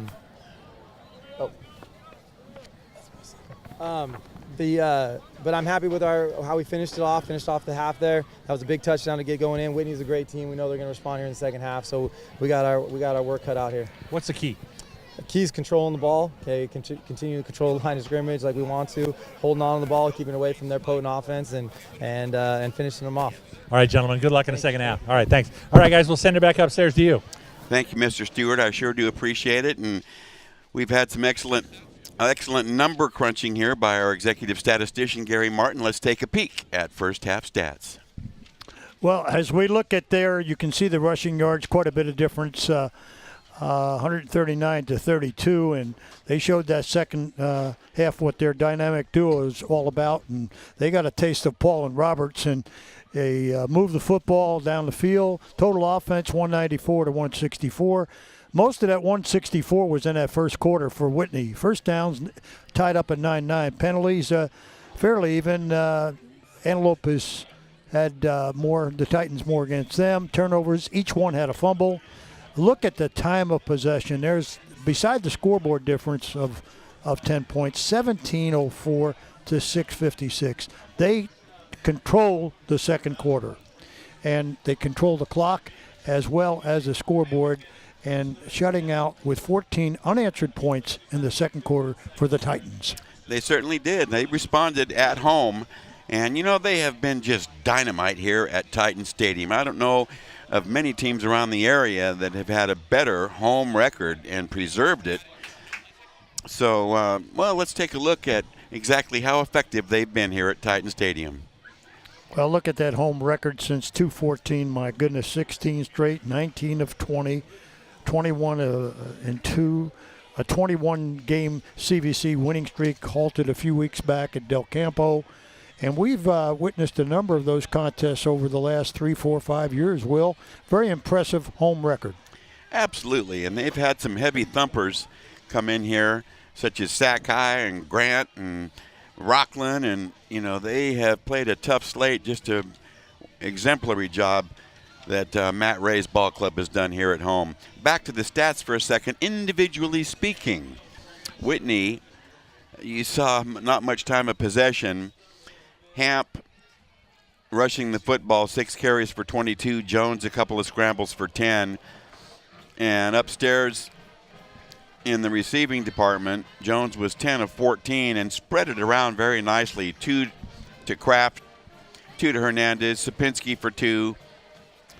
And on the other side, rushing the football, Paul 71, Roberts with 44. So as you said, Coach, well over 100 yards there between those two in the first half. And Where Timor, 5 grabs for 46. And our second half kickoff, fielded on 2 bounces. Finds a hole, nice cutback. Beautiful job right there of finding the daylight based on the excellent blocking.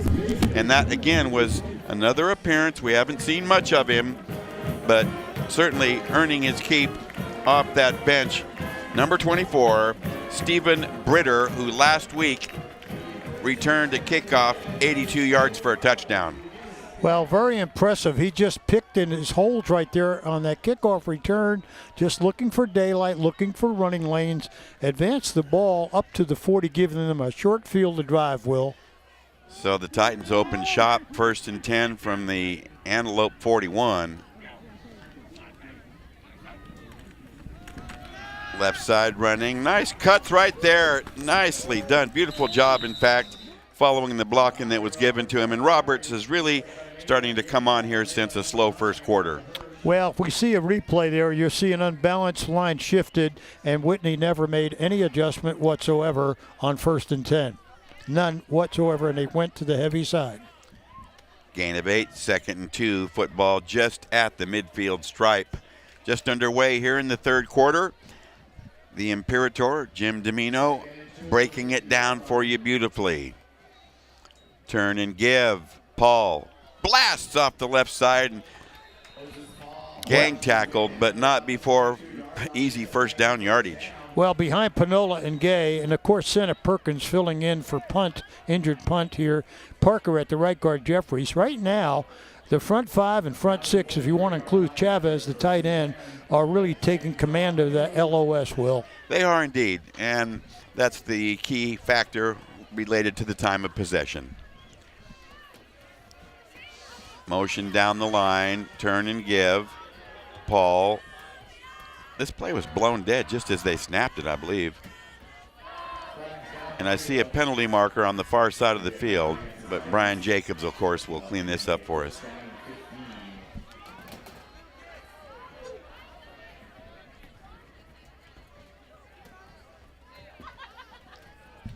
dead ball, false start on the offense, 5-yard penalty, remains first down.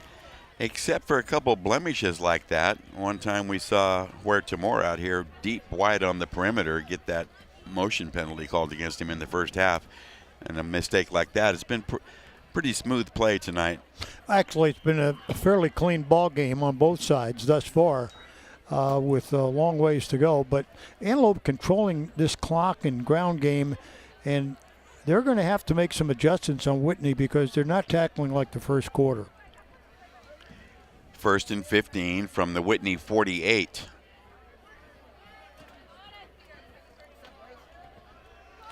Deception, beautifully done. Brown, a zigzag move and cuts it back to the inside with some hard running to the 35. Well, let's once again, Brown with that speed, etc., in motion. But if we look at the start of this play, there's definitely, watch the unbalanced set here, and they are running to that, plus pulling 2 linemen.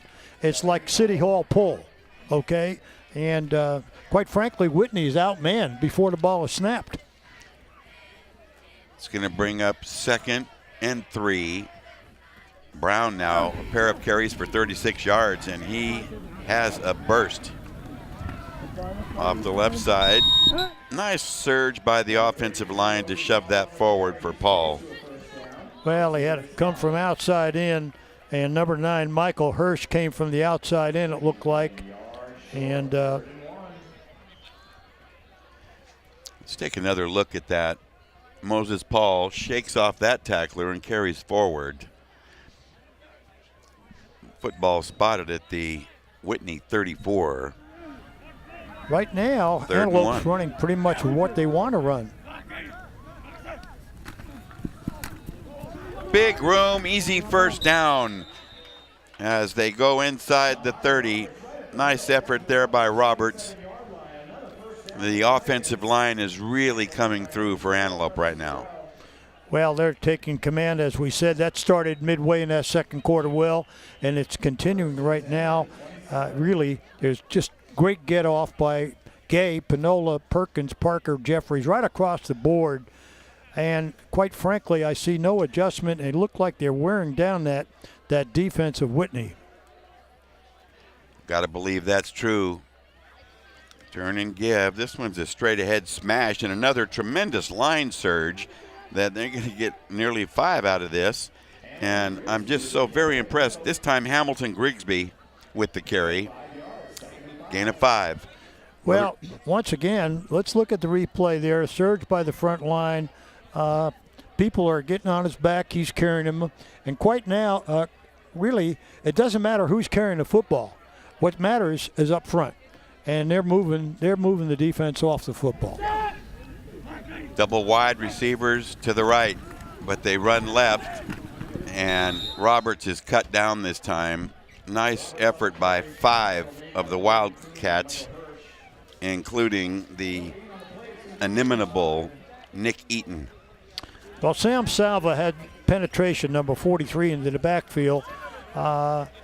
Really, and they still picked up some yardage on the play. 3rd and 5. Clock rolling here. Early third period at the 7:47. Antelope on top 17-7 after trailing 7-3. Split backs. Here's a toss. They run wide. Grigsby. Nice speed to the outside. Excellent effort by Ben Sapinski to force him out. Well, like I say, they're using a host of people. They brought in Grigsby, they brought in Brown, and they continue to pound you inside with Paul and Roberts. As you watch Grigsby go to the outside on the toss, and he's able to break the perimeter and turn the corner there and pick up almost enough, looks like enough to move the chains once again. 1st and 10 from the Whitney 17-yard line. Excellent ball control drive, time consuming. 7.5 to go as we near midway third. Turn and give, left side running. Brown, super speed, turn the corner, cut, touchdown Titans. A 17-yard burst by Special K Keith Brown. Well, he made that look easy. they broke the perimeter. They had blockers in front of them, and as Coach Matt Ray explained at his halftime talk, we've got to take command of that line of scrimmage, and he certainly is. Look at this. He bounces it outside. He's got a blocker in front and has enough speed to turn a corner, uses blocker to the corner, and waltzes in the end zone, making it look easy. What an easy drive, 4 minutes and change. And with 7:26, they're taking a big lead. And from a different angle. Excellent running here. He saw the whole field in front of him. He hasn't been touched yet. A little slice there and not till the goal line. Excellent blocking, great read, great run.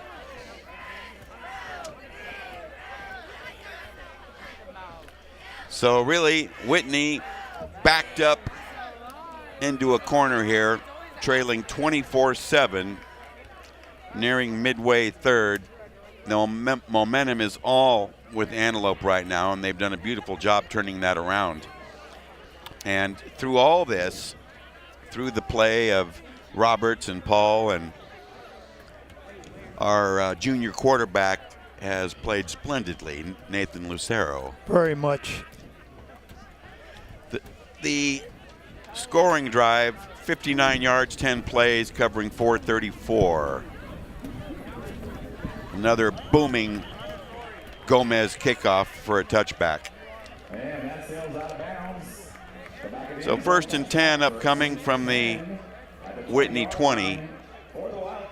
Well, let's see if that Whitney offense is going again with Junior Jones as they're in a huddle with their coaches over on the far sideline here, getting their first chance this second half with the football, having given up a long drive by Antelope, setting the tone here at the start of the third quarter, Will.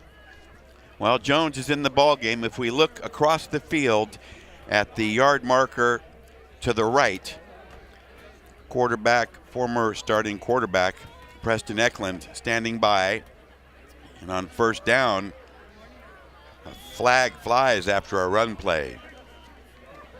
Flags down on the play. Holding against the Wildcats. And Whitney's offensive fortune going from bad to worse.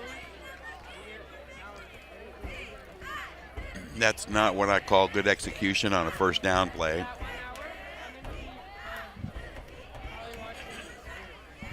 Holding on the offense, 10-yard penalty, replay first down.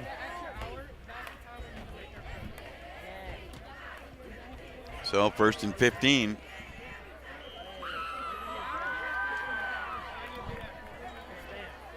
Jones rolls, fires. He's got a hook up out to the near side. Short gain on the play that time to his. Well, Preston Durrell was wide open. He had to wait for the football, too. He was open early when finally quarterback Jones delivered to him, picking up 7 on that, Will. What do we see there, Coach? Well, you're looking at that far side and the Whitney offensive coordinator calling plays. Quick slant to Kraft is complete and looks like a first down. Justin Kraft, what we call the Regal receptionist. His 3-year totals are just stellar, and he's highly sought after by major Division I colleges.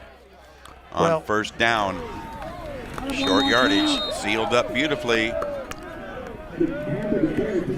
Boy, Hamp had taken only about 2 steps before he got popped. Well, he certainly did, and he picked up a couple there, but their ground game has really not surfaced at all tonight. A little bit in the first quarter, but they got to depend on Jones throwing the football. No huddle offense. They fake it to Harp and running wide right Jones, but staying at home to neutralize that play and hold that to a minimum, David Mastoivi.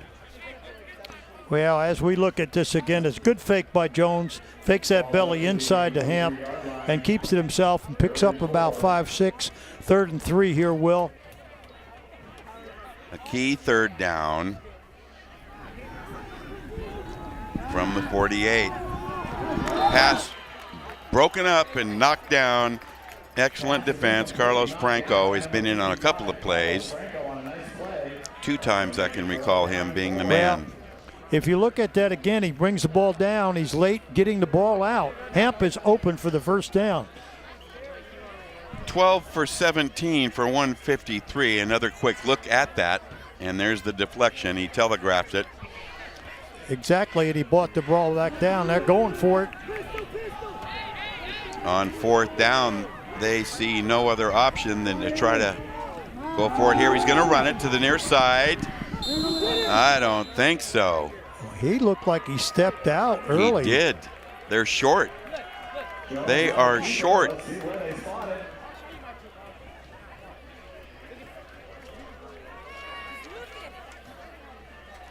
So, wowee, let's take a look.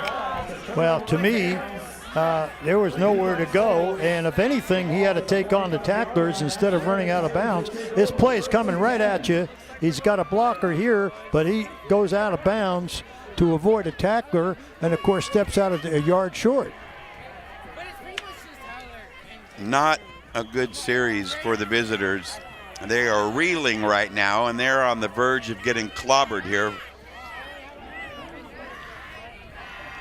Turn and give. This time Paul bumped hard at the 45-yard line. All right, at this point in time, I see Antelope just protect the football and run. Michael Hirsch with the grab and held him to a half a yard. But Antelope is going to use the clock wisely, run the football. There's no need for them.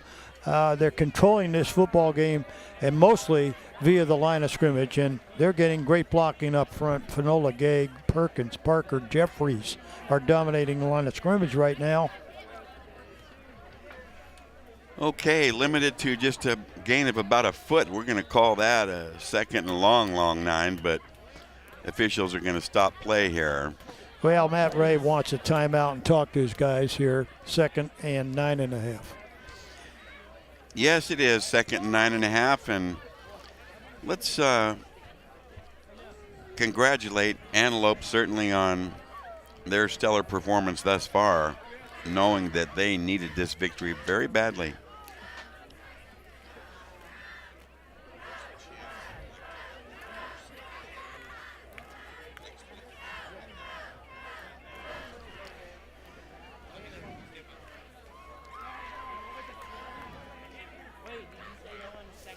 Possessions here in the time of possession in the 3rd quarter.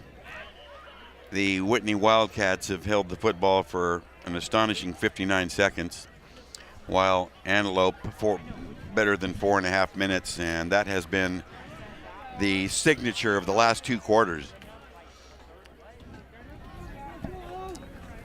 Handoff left side. Brown cuts inside and slipped 2 tacklers. He is very shifty, very speedy, and tough to bring down. Well, if you look at the replays here, you know, take a look at them because you're not going to see a lot of contact. I don't know if Whitney looks fatigued, but I'm certainly not seeing the type of defensive effort that we expected tonight. Well, we have a fallen Titan on the sideline, and it's Brown. I think it's he's cramping there, I believe, Will. Well, he is the game breaker type. 4 carries for 57, and he's put a whole new dimension in that Titan backfield in comparison to Robertson Paul. Well, Robertson Paul, as we know, they're going to pound you. They're going to pound you. They run with power in between the tackles. Brown can get to the outside. And you can readily assure that Coach Matt Ray will be using him the rest of this game as well as the playoffs, counting on his speed and elusiveness. 3rd and 5, Titans on the move. Quick hitch left side. Speed down the sideline, and boy, oh boy, that's danger there. That kind of speed that's Sylvester Toby, who's a very versatile receiver, kick returner, and safety. Let's take another look at this because he turned it on. Well, he certainly did. Now watch Michael Hirsch get hit from behind, and he knows that's the call that's going to be made. Illegal block in the back. So a momentary reprieve for this haggard Whitney defense right now that needs to catch a second and third wind. On the offense, 10-yard penalty, replay third down. Well, once again, I don't know if that's enough to stop them because they're moving the line of scrimmage. They got a great line surge. They're running the football, and they're moving the chains and moving the clock at the same time. It's just been all Antelope taken over here since the early part of the second quarter. Yes, and the play calling has been very effective. It has kept Whitney's defense off balance. So the penalty brings up a 3rd and 11 from the 47. Quick throw left side. Huerta Moore sidesteps 2 tacklers. Foot race. Shoved out deep inside the 5. A saving tackle there by Preston Durrell. Well, but Huerta Moore, if we see the start of this play, you're going to see number 3. Watch this again. You've got a missed tackle right here. Too slow to get there, and that was a fine move right there. Gasping, and there you're going to see the cleanup by Durrell, number 4. 38 yards. Well, they more than made up that penalty. Deep red zone play. Left side running. Paul banged down inside the 5 at about the 2. Huerta Moore having a huge night. In the first half alone, 5 grabs for 46. Well, he's nearing the century mark now on his catches for the night. And once again, he's wide open, whether he's running stop routes or hitches or quick slant ins, and Lucero is hitting him, mixing him up. From the 3-yard line, full house backfield. Turn and give. Roberts dropped near the goal line. Just shy by a foot or so. So call my number now. Yeah, well, here comes Roberts right at you. Roberts hits in there, and I guess his motion did stop. He put the ball over, but his knee had touched. Good call, good measure. Inches away, turn and give. Roberts left side, touchdown Titans. I'll tell you, when they want to get in and move and gain yards, they run over Gay and Panola. They are their gaping hole. And this one is getting out of control. It is out of control as the Titans go up 30-7 here at the 4:13 flip side of quarter number 3. Gomez, PAT, beautiful. 31-7 Antelope. Roberts dances in for the second time, and the Titans are rolling. We'll be right back.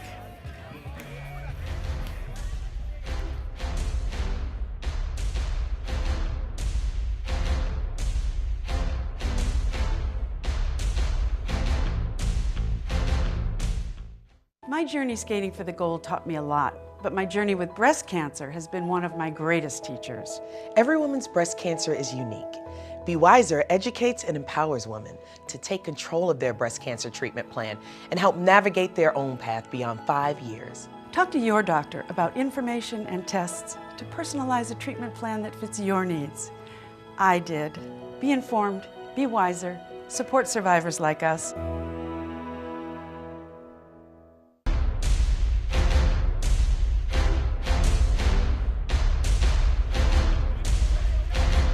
Okay, the Titan kickoff blasted again, deep midway end zone touchback, strong-legged kicking. Isaiah Gomez has been a key component tonight and all season long.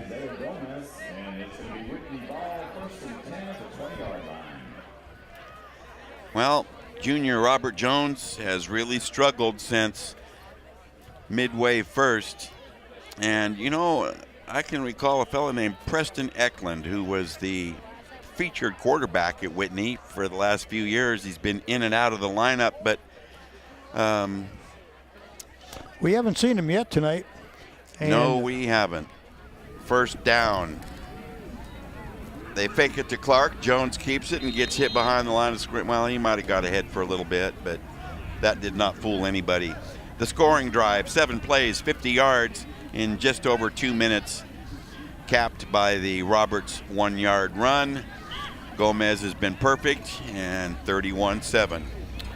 2 quick touchdowns here by Antelope on sustained drives, moving the clock, running at will. A lob pass. Kraft in the open field, cuts again. There is a stellar receiver. Well, they ran that screen pass to Kraft, and he cut against the grain. All he needed was 1 or 2 blocks in that secondary from the other wideouts who were in that route. And quite frankly, if he gets 1 or more there, he may go all the way. It's a first down, no huddle offense. Whitney in trouble. A breakup on a telegraph pass that was nearly picked. Pass is incomplete. 2nd and 10. On the play that time, they were going for Chris Hernandez. But as you mentioned, Will, he looked right at him, telegraphed it. He's lucky that wasn't picked off. 2nd and 10. Whitney in a deep hole. Kraft now 4 grabs for 69. A flare out to the right side. Little stop and go hesitation. Hamp with the grab. And they're going to mark him short of the first down. 2nd and 5 upcoming.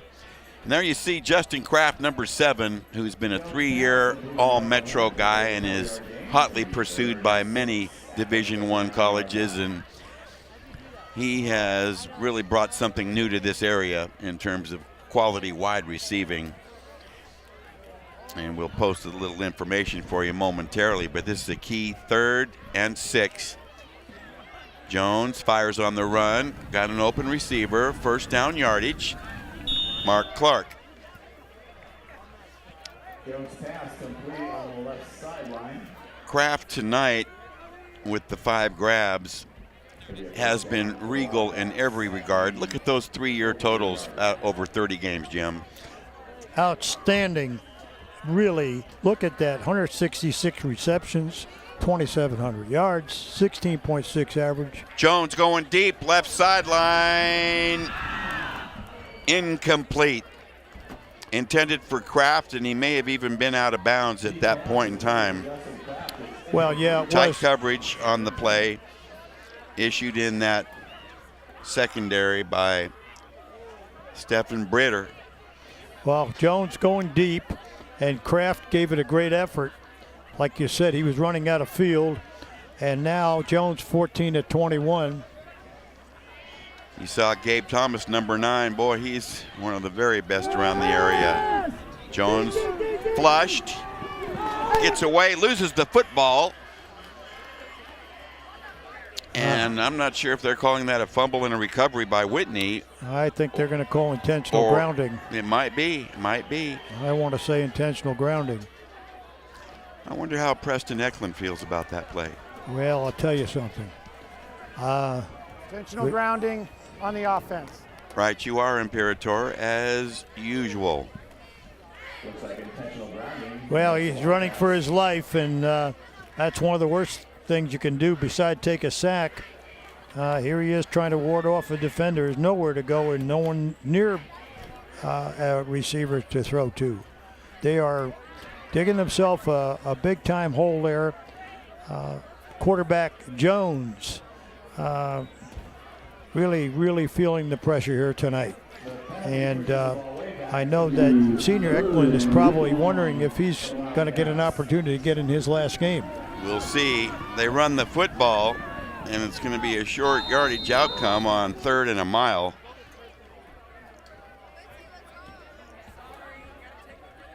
And Harp slow to get up. And it's going to bring up 4th and virtual country mile. 2:27, 2:26, 2:25. Third period slipping away. One more look here. As we see pressure once again, and there you see Hamp with nowhere to go. 8 carries for 25, punt formation shown by Whitney. Patel with the boot, no return, and it takes a backward bounce for Antelope before it's downed at about the Titan 43. Well, once again, Coach Ray and his staff, total 24-yard kick, not much, Will, and Antelope taking over in great field position with a short field to drive. And you know, Coach Ray figures, you know, we don't have to field a punt. We'll just let it bounce, take our time, let the clock roll, and just go back to our running game. That sounds like a good, sound game plan to me. They're in total control, absolutely in command.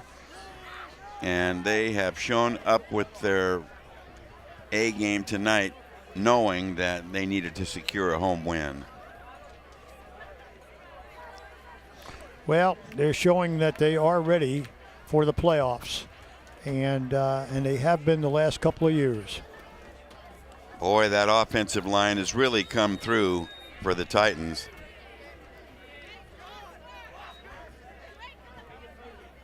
Grigsby with the carry. Okay, another look. They keep it on the ground and continue to consume the clock.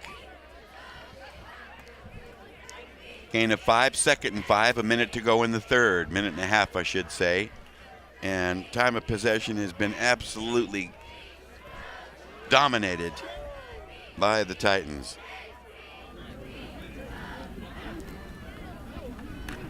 Left side sweep.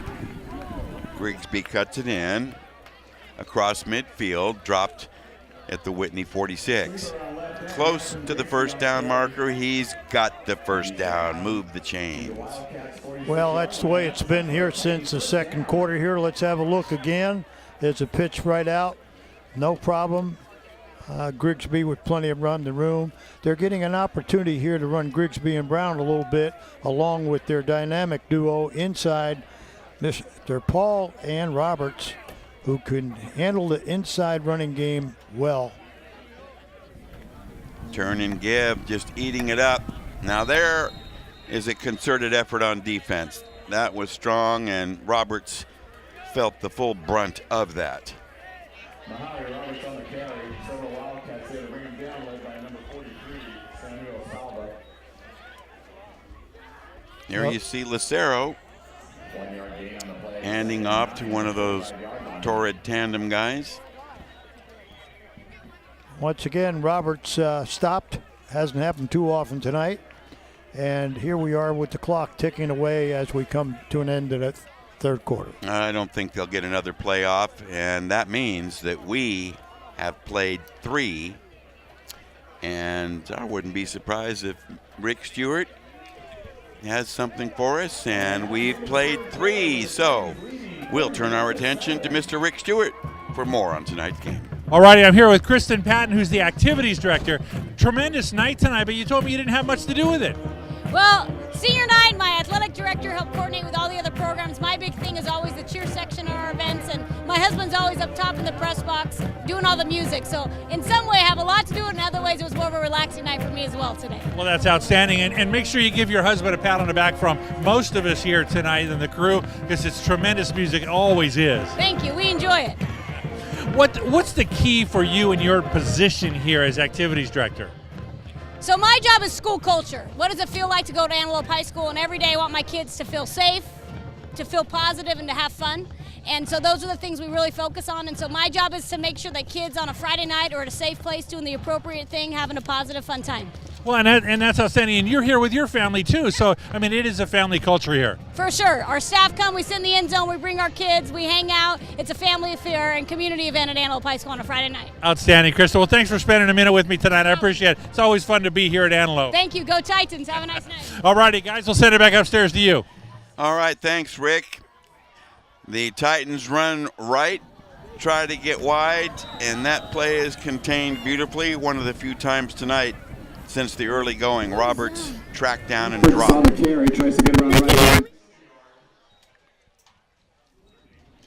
Time of possession in tonight's ball game.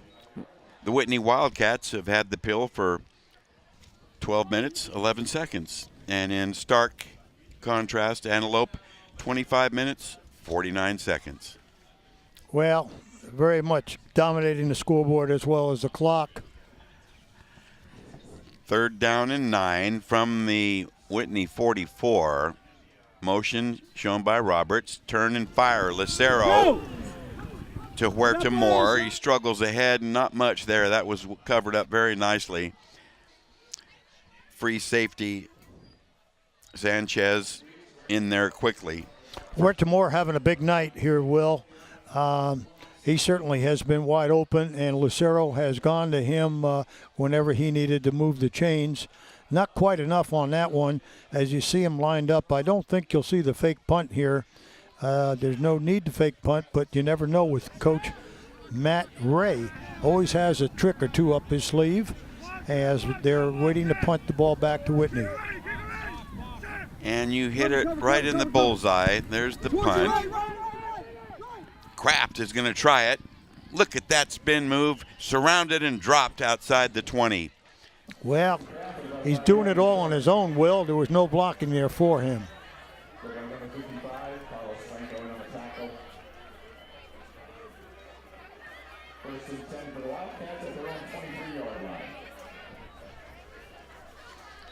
Okay, 1st down Wildcats. 26 yards on the punt.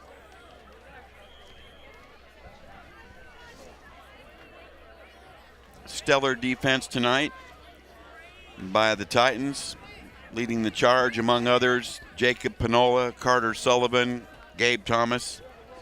And that offensive line really made that ground game click tonight. Well, yes. All 5 of them blocking tremendously tonight. Look out. A blitz and a sack. Nowhere to go. Didn't see him coming. Well, the backside blitz on that backside there by Mustovi, number 43. David Mustovi, backside blitz. And certainly Jones didn't know what hit him here. Let's take a look at this. No one blocking that backside. Here comes 43 Mustovi. Big loss. Jones has got to get the ball out. He can't be holding that football.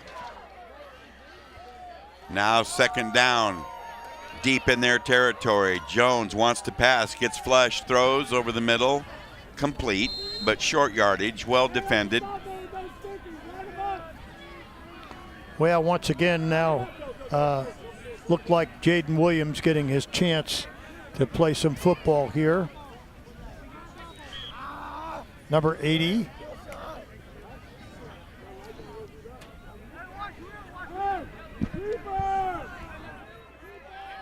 Third and 16 for Whitney. Jones, deep right sideline, got a man out there. Incomplete, off target, wide right. And again, going for the home run ball, as we've seen some new targets out there. This time, Jaden Williams, as you mentioned. Well, he's using Jaden Williams a little bit here, and Durrell a little more than he did before. And of course, Hamp, he can have him come out of the backfield and so forth. As you see them going in a punt formation and getting the ball back to Antelope.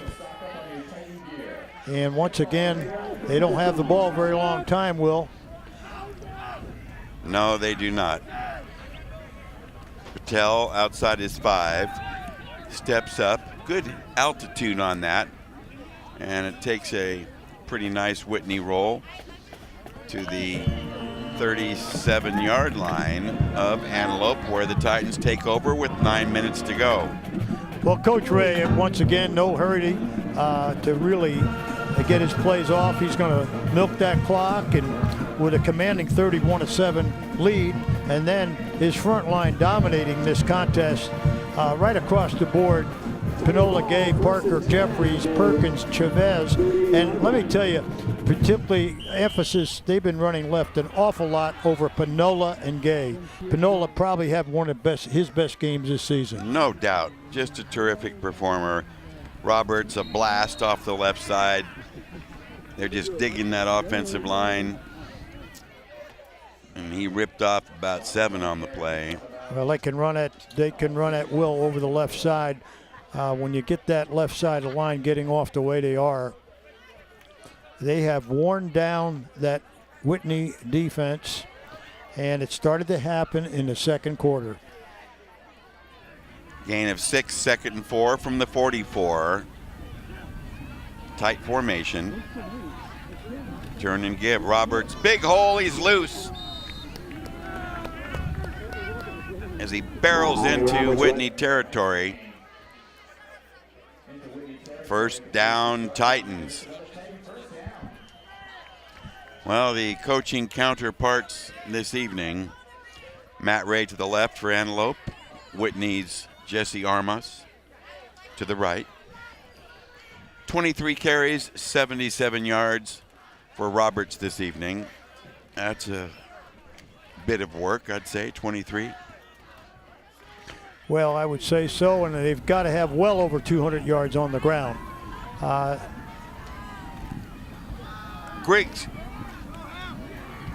Grigsby loose in the secondary all the way inside the Whitney 30. Well, boy. Well, Grigsby's running style reminds me a little bit of Brown. Grigsby and Brown give you a little bit different bounce on that outside, don't they, Will, with moves and speed, where Paul and Roberts are coming at you. That's it. Nice contrast and nice diversity there.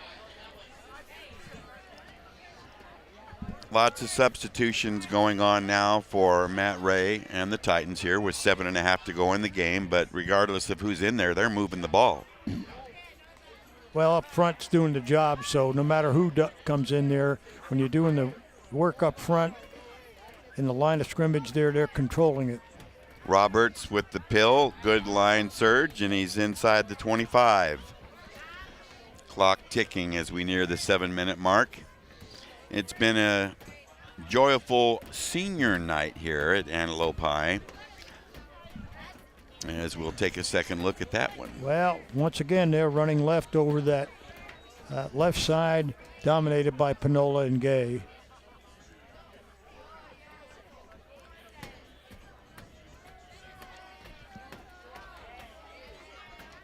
Second and 6. Well, the bread and butter has been spread evenly tonight for the Antelope running backs. Grigsby now getting a fair share of work down the stretch. But Brown's insertion into the game and those two bursts that gave them a different look were important. I do think the turning point in tonight's game, as early as it was the fake punt. Grigsby, 40 yards on 6 late carries. Well, that was an excellent call by Coach Ray. It killed Whitney. I mean, it just... Yeah, it took everything out of them. You're right. They were ahead, and they were fixing to get the ball back.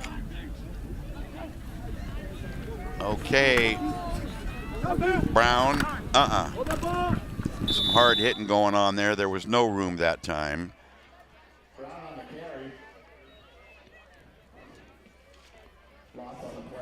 Hirsch up with 3 other Wildcats to make the stop. Well, when you look at the front, take a look at this again. Once again, there you see Brown, not much to go with. But when you got Brown coming back, Roberts coming back, and Grigsby coming back, along with Lucero, that's a nice nucleus to start the next year off, Will. I would think so, and I'm quite sure Coach Ray has looked ahead to that prospect and very satisfied with it right now. 4th down, 4th and about 6. Lucero goes upstairs. Huerta Moore has been not just a thorn, but a spike in Whitney's side tonight. Well, he has. He's coming into his own, and I like the young junior receiver, senior receiver, and I think that he can play at the next level. He looks like he's big enough. Want to remind you, at the conclusion of tonight's game, Rick Stewart will be interviewing our players of the game and winning coach in our post-game segment, so you certainly want to stick around for that. Coach Domino and I have filled out our ballots for players of the game, and I think we've got some doozies here. Well, I believe so. There were so many people to single out on that Antelope squad. My goodness. Yes, there was, but I'm certain we got the right one. Everybody packed in tight. Paul off the left side. Gets inside the 15-yard line. They just keep gouging it out. 4.5 to go, clock rolling, no need to stop it.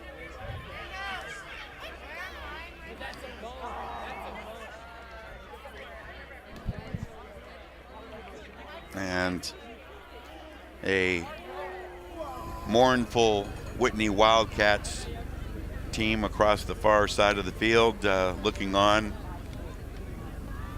disgruntled, disappointed, and their season rapidly coming to a close. Turn and give. Moses Paul hit twice, spins away, extra yardage to the 10.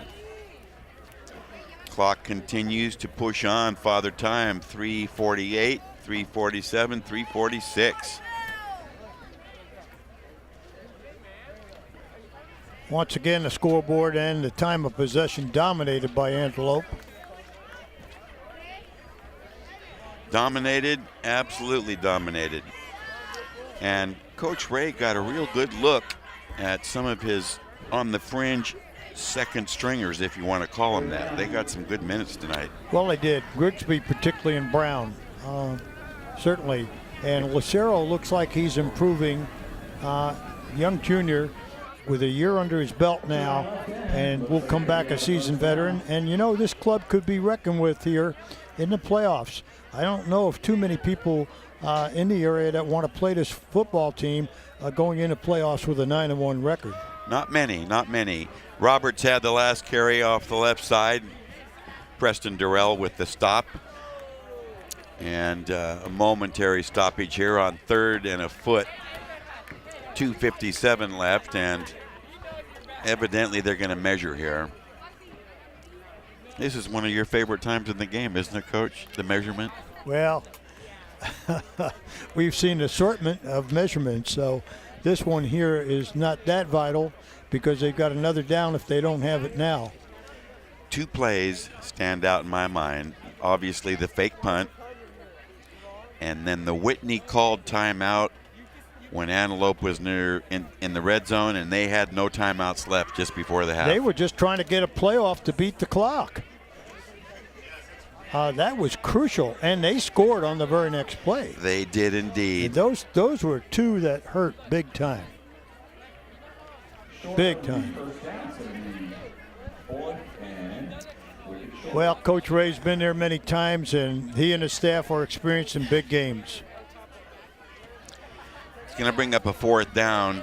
And next week, we open playoff coverage here on Access Sacramento's Hometown Sports Game of the Week. Destination to be determined, but we will open a week from tonight on the 10th as Antelope sweeps left. Touchdown, Titans.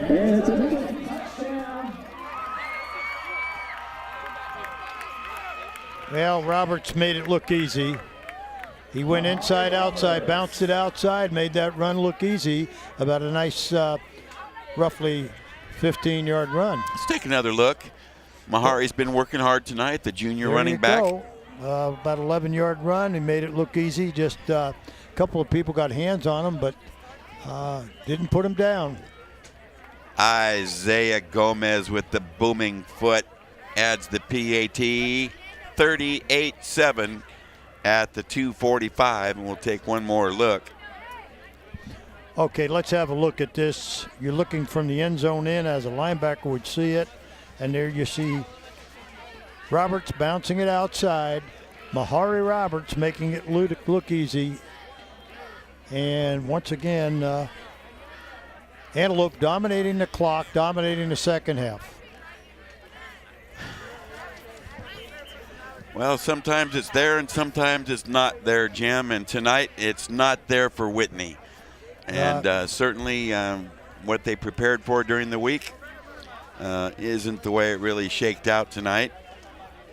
And the playoffs, as we mentioned to tease, why don't you go ahead and let us know what the field is going to look like when it gets filled up. Well, the 2017 playoffs are getting underway next week, November 9, a week from tonight, and will culminate December 2nd and 3rd. We've got 7 divisions of play, and I'll resume this in just a moment after this kickoff. Okay, they squib it. It's fielded outside the 30 and immediately dropped. And that's where Whitney will open shop at their 33. Go ahead, Jim. Well, there's Division 1, 2, and 3 are going to have 16 teams in each. That's 48 teams. And that'll culminate 4 weeks later at Sac State and Lincoln High School. Then Divisions 4, 5, 6 are going to be 8-team brackets. So we're going to have 56 teams with automatic bids, and that's going to be based on wins, league wins, total wins, opponent wins, and seabeds enrollment. And then we're going to have 22 at-large entries. So we're having 78 high school football teams in this section are going to meet in the next 3-4 weeks. 78. So Jones fires on the run. He's got a completion for short yardage out there. And Urell helped up. He made the grab. And in relation to what you said there, maybe they would like to hear an explanation on the seabeds enrollment as a qualification. Well, seabeds enrollment is based on your number of students in school. Now, if you're a private school that has either all women or all men, then that amount is doubled. CIF, the controlling the state, California State Interscholastic Federation, is divided into 10 sections, of which San Joaquin is the second largest section in the state of California. So our playoff system here is huge. Deep throw, right sideline, out of bounds. Okay, he's in bounds. He dragged a foot. That is Justin Kraft, and we call him the Regal receptionist. What hands, and certainly I'd have no objection to seeing that again if possible. That was a nice arch put on that throw by Jones, and to stay in bounds was quite a feat right there. Well, he's got it all. He's got the speed, the hands, the moves to be a big-time receiver in the college ranks. Jones looking, has all day, deep throw, left corner, a leaping grab, out of bounds, but Kraft with the great balance, the great hands and concentration. There is a stellar receiver. Well, that was great focus with people all over him and to try to stay in bounds. A 3-year, 30-game total. This young man has grabbed, coming into this game, 166 receptions. He's well over 170 now. And you see the yardage there, averaging 16 and a half and 36 touchdowns. Let's see if he can go for 37. There's a short throw to the 10, inside the 10. And again, you know, Preston is having a nice game in relief off the bench in that receiving core for Whitney. And Preston Urell. Minute 38 to go. Whitney lines up quick. They want to put another one on the board. Jones rolls right, rolls, looks, fires. Touchdown, Wildcats. What a grab, and it's Mark Clark on the reception from 6 yards out as Jones rolls and throws a strike. Well, he had no pressure in that drive, Will, and he hit some receivers and looked like he looked in the first quarter. But as we get ready for the PAT here, we'll fill you in a little bit more on the big CIF tournament, the playoffs coming in to our area, and one of the best sections for football in the state right here in the Sacramento Valley. Right here in Sacramento, a region largely disregarded until 2008 when Grant went to Southern California and dumped Long Beach Poly. Patel, the PAT, got it at 1:29 of the fourth. Whitney back on the board, and we'll take another look on the throw to Clark. There you see Jones rolling, and he's got Clark right in the corner, keeps his feet in bounds for the touchdown. But to get back to this tournament, yes. We'll be right back. Don't walk off. More to come. Problems. The ones nobody talks about at cocktail parties. We go looking for them. No matter the obstacles, no matter the odds. We surround a community's most critical problems, and we fight. United Way fights for the health, education, and financial stability of every person in every community. Will you?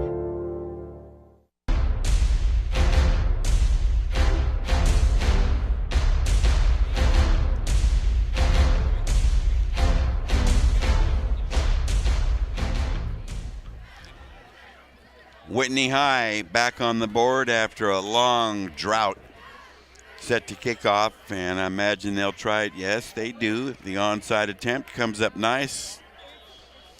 Candy on the high hop, and Antelope in full command with less than a minute and a half remaining. I'm sure they'll put some respectful finishing touches on this encounter and settle for the 38-14 win. Well, you fans are going to see some great football in the next 3 or 4 weeks here. And hopefully stay tuned to Access. And we'll be doing some of these early round ball games. And our first opening game is to be announced here within the next couple of days.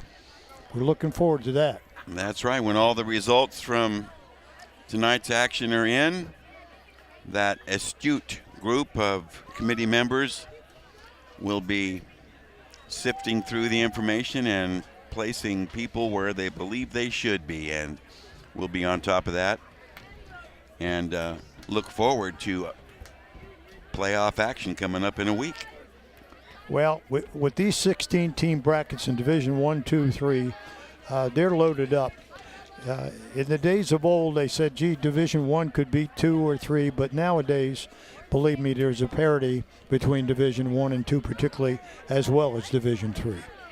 Certainly parity, and you know, you ran that down earlier in the week in that D2. Whew-wee, what a division. Heavy thumpers up and down. Loaded up. Well, a kneel down by Nathan Lucero is going to slice into the remaining 40 seconds on the clock, and Coach Ray should be very pleased with his ball club's diligence and discipline tonight and sticking with what worked, and it just piled up like an avalanche on top of the visiting Wildcats. Well, that might do it. I believe it will. Another kneel down, and the final seconds expiring here, and we'll see the traditional sportsmanship handshake line. Whitney and Antelope, two fierce rivals over the years in the CBC. But tonight, a one-sided affair on senior night here at Antelope High School. A complete performance by these victorious Titans of Antelope. Well, they put it all together, and led by tremendous line blocking up front with Panola, Gay, Perkins, Parker, Jeffries, and Chavez and company. Made it easy for Roberts and Paul to really run inside the tackles. And then, of course, they even used Grigsby and Brown running outside and inside. And then he mixed it up with some passing game to Huerta Moore, who had a big night. Quite frankly, Lucero didn't need a strong passing game tonight because they could dominate line play, run between the tackles, and just control the clock and the time of possession and the scoreboard. They controlled it. That is the key word right there, control and command. There you see the sportsmanship between these two squads. Of course, a disgruntled Wildcat group packing it in for the season, certainly not rising to the level of success that they had anticipated. Lots of changes over there, disruptive changes. And on the other side of the scale, hey, home sweet home here at Titan Stadium for Coach Ray and the Titans. Nothing changed there tonight. You know, they do feel right at home here at Titan Stadium, and they've got tremendous crowd support here, both from the student body as well as some very, very supportive parents here every time we come here. They've got the band, the supporting parents, the energetic student body, and certainly a great place to be coaching at any sport. No doubt. Well said, Imperator. Well, that's the way it shakes out tonight. Now, don't step away. We've got a lot more to come in our post-game segment.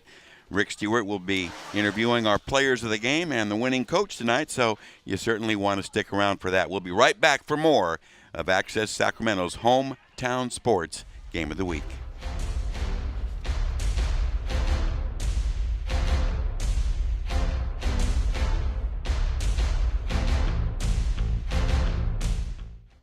My grandfather served in World War II. Spending time with him were the best memories of my life. I became a physician at VA because of my grandfather, so I can help others like him. I can't imagine working with better doctors or a more dedicated staff. I'm fulfilling my life's mission with the help of my team and thanks to these veterans. I'm proud to be a doctor at VA and proud to honor my grandfather every day. Search VA Careers to find out more. I tell people I have 3 kids, one of them's adopted, I just don't know which one. I can't imagine having to be in a birth mother's position to make that choice. You know, I was kind of just asking her, you know, what is your motivation? Why are you doing this? And she looked at me and she said, because you can give my son a life that I could not. We always tell her thank you. He is such a blessing to us. Every day is just a ray of sunshine from him. So we're Chanda and Brian, and we chose adoption. After 15 years of smoking, Eva Marie quit. There's a new lung cancer screening that could save her life. You stopped smoking, now start screening. Learn more at savedbythescan.org.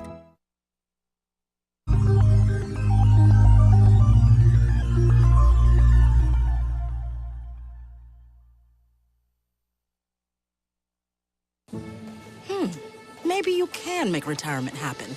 After all, you made her college years happen. Opening that education savings account when she was little. Spearheading a campus tour. And another, and another, and another, and another. Bam! Deciphering financial aid. She was like, what? And now she's like, you aced planning for college. Now get the tips you need to get on track at aceyourretirement.org.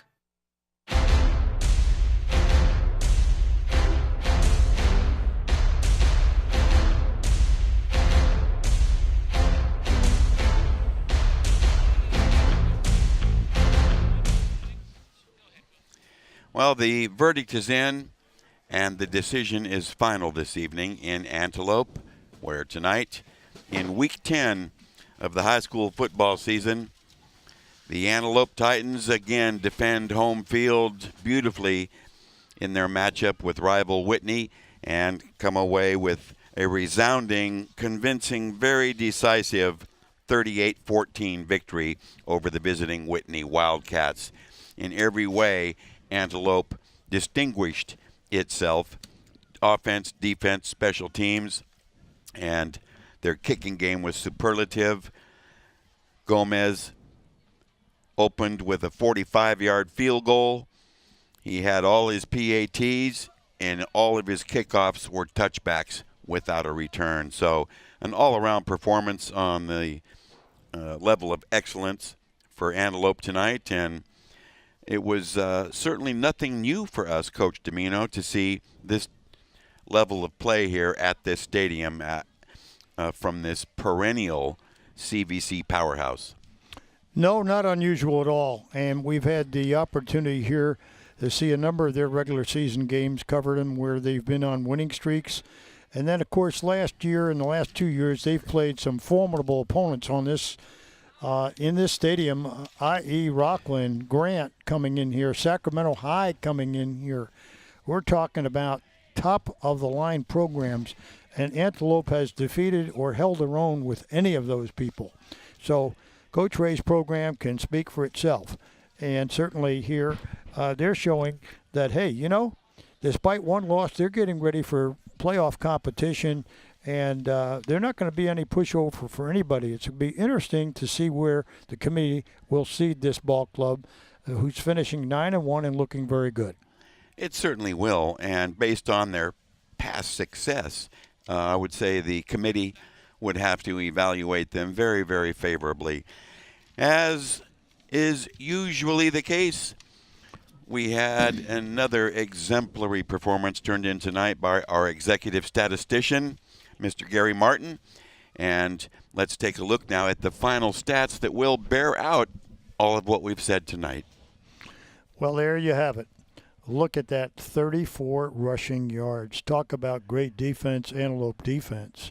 Rushing yard, 274, dominating the clock from all their backs, led by an amazing line that really took over the line of scrimmage. Passing yards, 100 to 140, 244 Whitney to 100. Total offense, 374 to 274. First downs, 18-14. Penalties relatively even. Turnovers even, 1-1. But there's the big difference, the scoreboard and the time of Poe. That is not even, Coach. That's not even. Yes. What a discrepancy there. And they were able to not just control the clock as a fluke. I mean, their ground game chewed up the time, kept possession, and resulted in scores. Very definitely. And, the longer they held the ball, it just seemed like with the defense had to practically stay on the field the whole second half.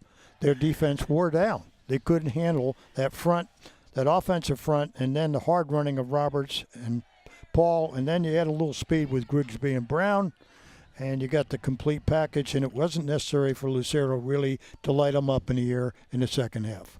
It was not necessary, but tip of the cap to junior QB Nathan Lucero, who maneuvered the ship beautifully tonight, and he's been very steady the entire season. This ball club is 9-1 after all.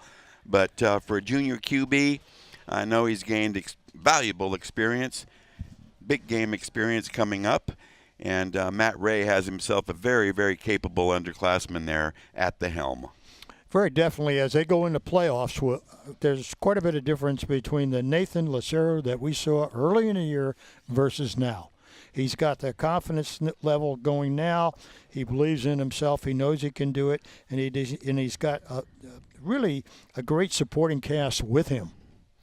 Well, support is what it's all about, and there was a splendid example of that. It was a galaxy of support for Antelope. We saw offensively about 15 skilled players share the wealth, and on defense, and that stat there that Gary gave us on Whitney's run game with 34, that's tough to take there. Very tough to take. But Whitney will bounce back, but they've got lots of changes and overhaul to contend with after a season that began with maximum turbulence. Well, it certainly did when coaching changes took place, and well before the season start, they had themselves kind of in a hole and quickly had to make some changes in their staff. And sometimes it doesn't set well when you give away with experience to having to bring people in here to do the job who haven't had that kind of experience. But, you said it well, Whitney will bounce out. They have a good program. Their kids work real hard, and you can rest assured that they'll be back in contention next year. I think so, Jim. It's going to be, a healing process, and we now see our other player of the game headed over to the interview area, and I'm going to keep you in suspense until we name those two players. Rick Stewart standing by with that. And another reminder, 1 week from tonight, we will open playoff coverage here, Access Sacramento's hometown sports game of the week. To be determined, of course, our destination, our matchups, and so forth. But as he always does, Gary Martin will set the table, and the Imperator will do the heavy selecting to put that on your plate in a week. And the way you described the overview, Jim, lots of teams in the mix, especially in the first three divisions, to account for a 16-team brackets to account for 50 teams in the playoffs. Well, yeah, when you put really 48 teams in those Division 1, 2, and 3, and then, of course, Divisions 4, 5, 6, 7 have a smaller brackets of 8 teams. believe me, you're talking about many teams coming together, 56 teams with bids based on total wins, league wins, opponent wins, and enrollment. And enrollment will be a factor, and then 22 at-large entries to fill those brackets. We've got a lot of football taking place here in the next 4 weeks, and when that competition is through, they move out to regional competition, and from regional competition, they move to the state level. And this is tremendous football here in the state of California that could rank with any place in the country. And that was a reality that occurred 10 years ago. With the start of that recognition, of course, we're always going to tip our cap to Iron Mike Albergini, the venerable longtime head coach of the Grant High Pacers, when they, as extreme underdogs, journeyed to Southern California and knocked off nationally ranked Long Beach Poly. And since then, it's been a cascade of other dynamite Sacramento area teams from the Sac Joaquin section that have gone on for state titles and state appearances. So it's a very, very nice fact that this area testing 1, 2, 3, 4, 5 has been recognized in that fashion. From this valley, beside Grant setting the tone, as you mentioned, Will, we've had teams like Rockland and Folsom and Del Oro go down and win state championships down there. So this Sacramento Valley football can play with anybody, anywhere. Well, let's go ahead and splash a graphic for you to identify our players of the game, and there they are. Special K, the regal receptionist we spoke of so highly, Justin Kraft of the Whitney Wildcats. Another sound, steady, often remarkable game. And Jacob Pinola of the Antelope Titans, a two-way standout, not often recognized in the media or in the press, but we do from up here, Jacob Pinola. So Justin Kraft and Jacob Pinola, we'll shift our attention down to field level, and Rick Stewart, he is standing by with Mr. Pinola. All righty, we are not able to get Justin Kraft over here at this point, but we do have Jacob Pinola here. Jacob, tremendous effort tonight, and it's great to have a lineman here because we don't do that very often, and we know, you and I know, that linemen win games. The backs get all the glory, but the linemen win the games. What was the key out there for your offense and your defense? It was just for all of us to move the ball and linemen to move bodies and running backs to be ice picks and just hit the hole. To be ice picks? Yeah. The hammer, not the nail. That's what we like to say. All right, that's a good thing. Now, going forward into the playoffs, you got some momentum now. The tough loss to Del Campo, but you've rebounded well over the last 2 weeks. What's the key going into the playoffs now? It's just to play as we play, do what we do, and just play each week as it goes and just get ready for the next opponent. That's what we can do. What did you see out there tonight, personally, that was the key for your defense? I saw physicalness. Defense just was flying around and hitting everybody. That's all you can do on defense. Outstanding. Well, good job tonight, Jacob, and best of luck in the future, wherever you end up, D1 school probably, in that sense. So good luck and have a good rest of the playoffs. No, thank you, sir. All right, thanks, Jacob.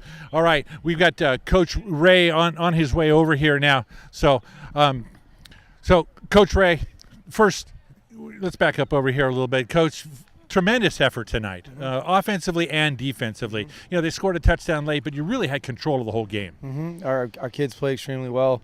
Our kids prepared well this week, and we've kind of, we've talked, in the last broadcast, is that we've got a young group of guys.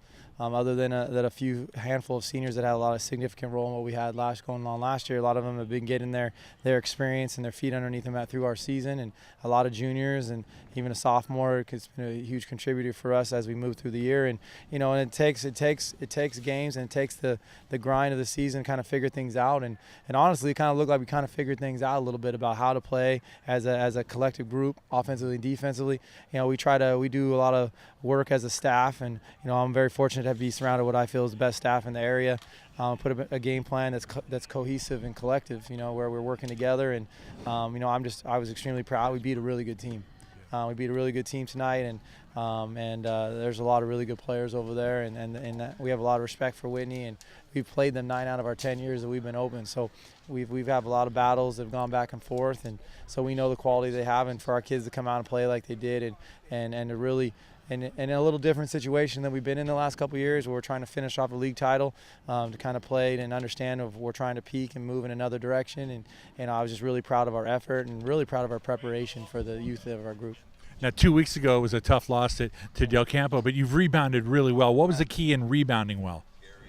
Honestly, I think the key right in that statement is the loss. We hadn't been in that situation in a few years. And when people start throwing out streaks and they start saying you haven't lost a regular season game since 2014 and and all that stuff, kids forget what it is to lose, and they forget what it is to what goes into winning, and they just showing up doesn't do that. And obviously Del Campo has a phenomenal year, and they had a great group over there, and we were in that game all the way through. But I thought that taught our kids a lot about what it is and what we have to do, and that if you don't prepare and you're not ready, anyone on any night in this area is going to get you. Yeah. And we'd skated by in a few where we didn't play our best, but we were able to do it. So I think that game really was a kind of a key to kind of waking our kids up to be like, this can happen. This is the reality if we don't prepare. All right. Well, congratulations on the victory tonight. Thank you. The good, solid season again this year, and good luck in the playoffs going forward. It very All much. right. Thank you, guys. Always Coach, appreciate it. good luck. Thank Good you. luck. All right. We'll wrap it up from down here. 38-14. What a game.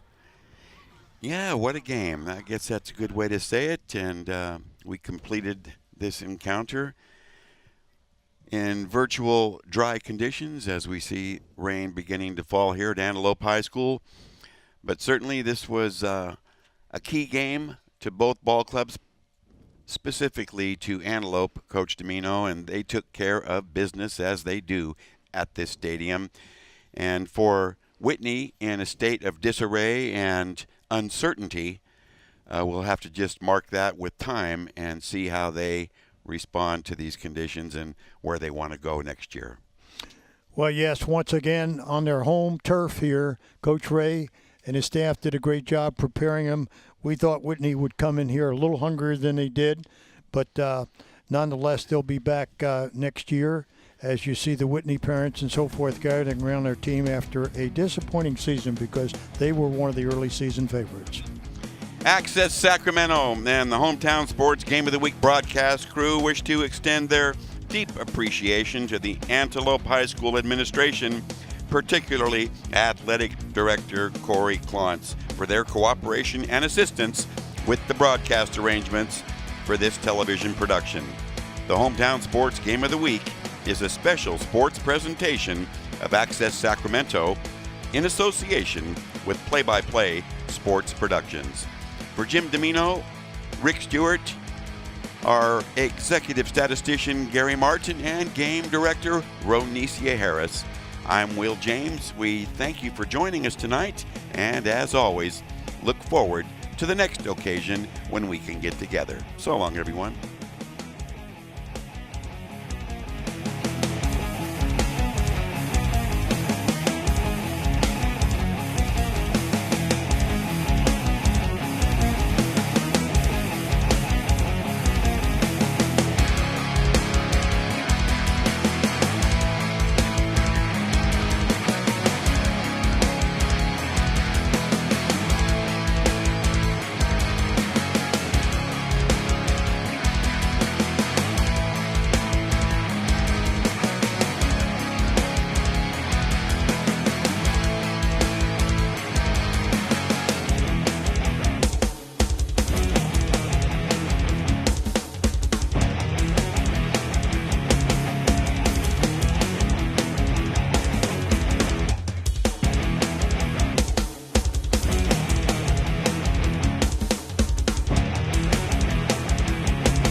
This program from Access Sacramento's Hometown Sports Game of the Week is available for purchase on DVD.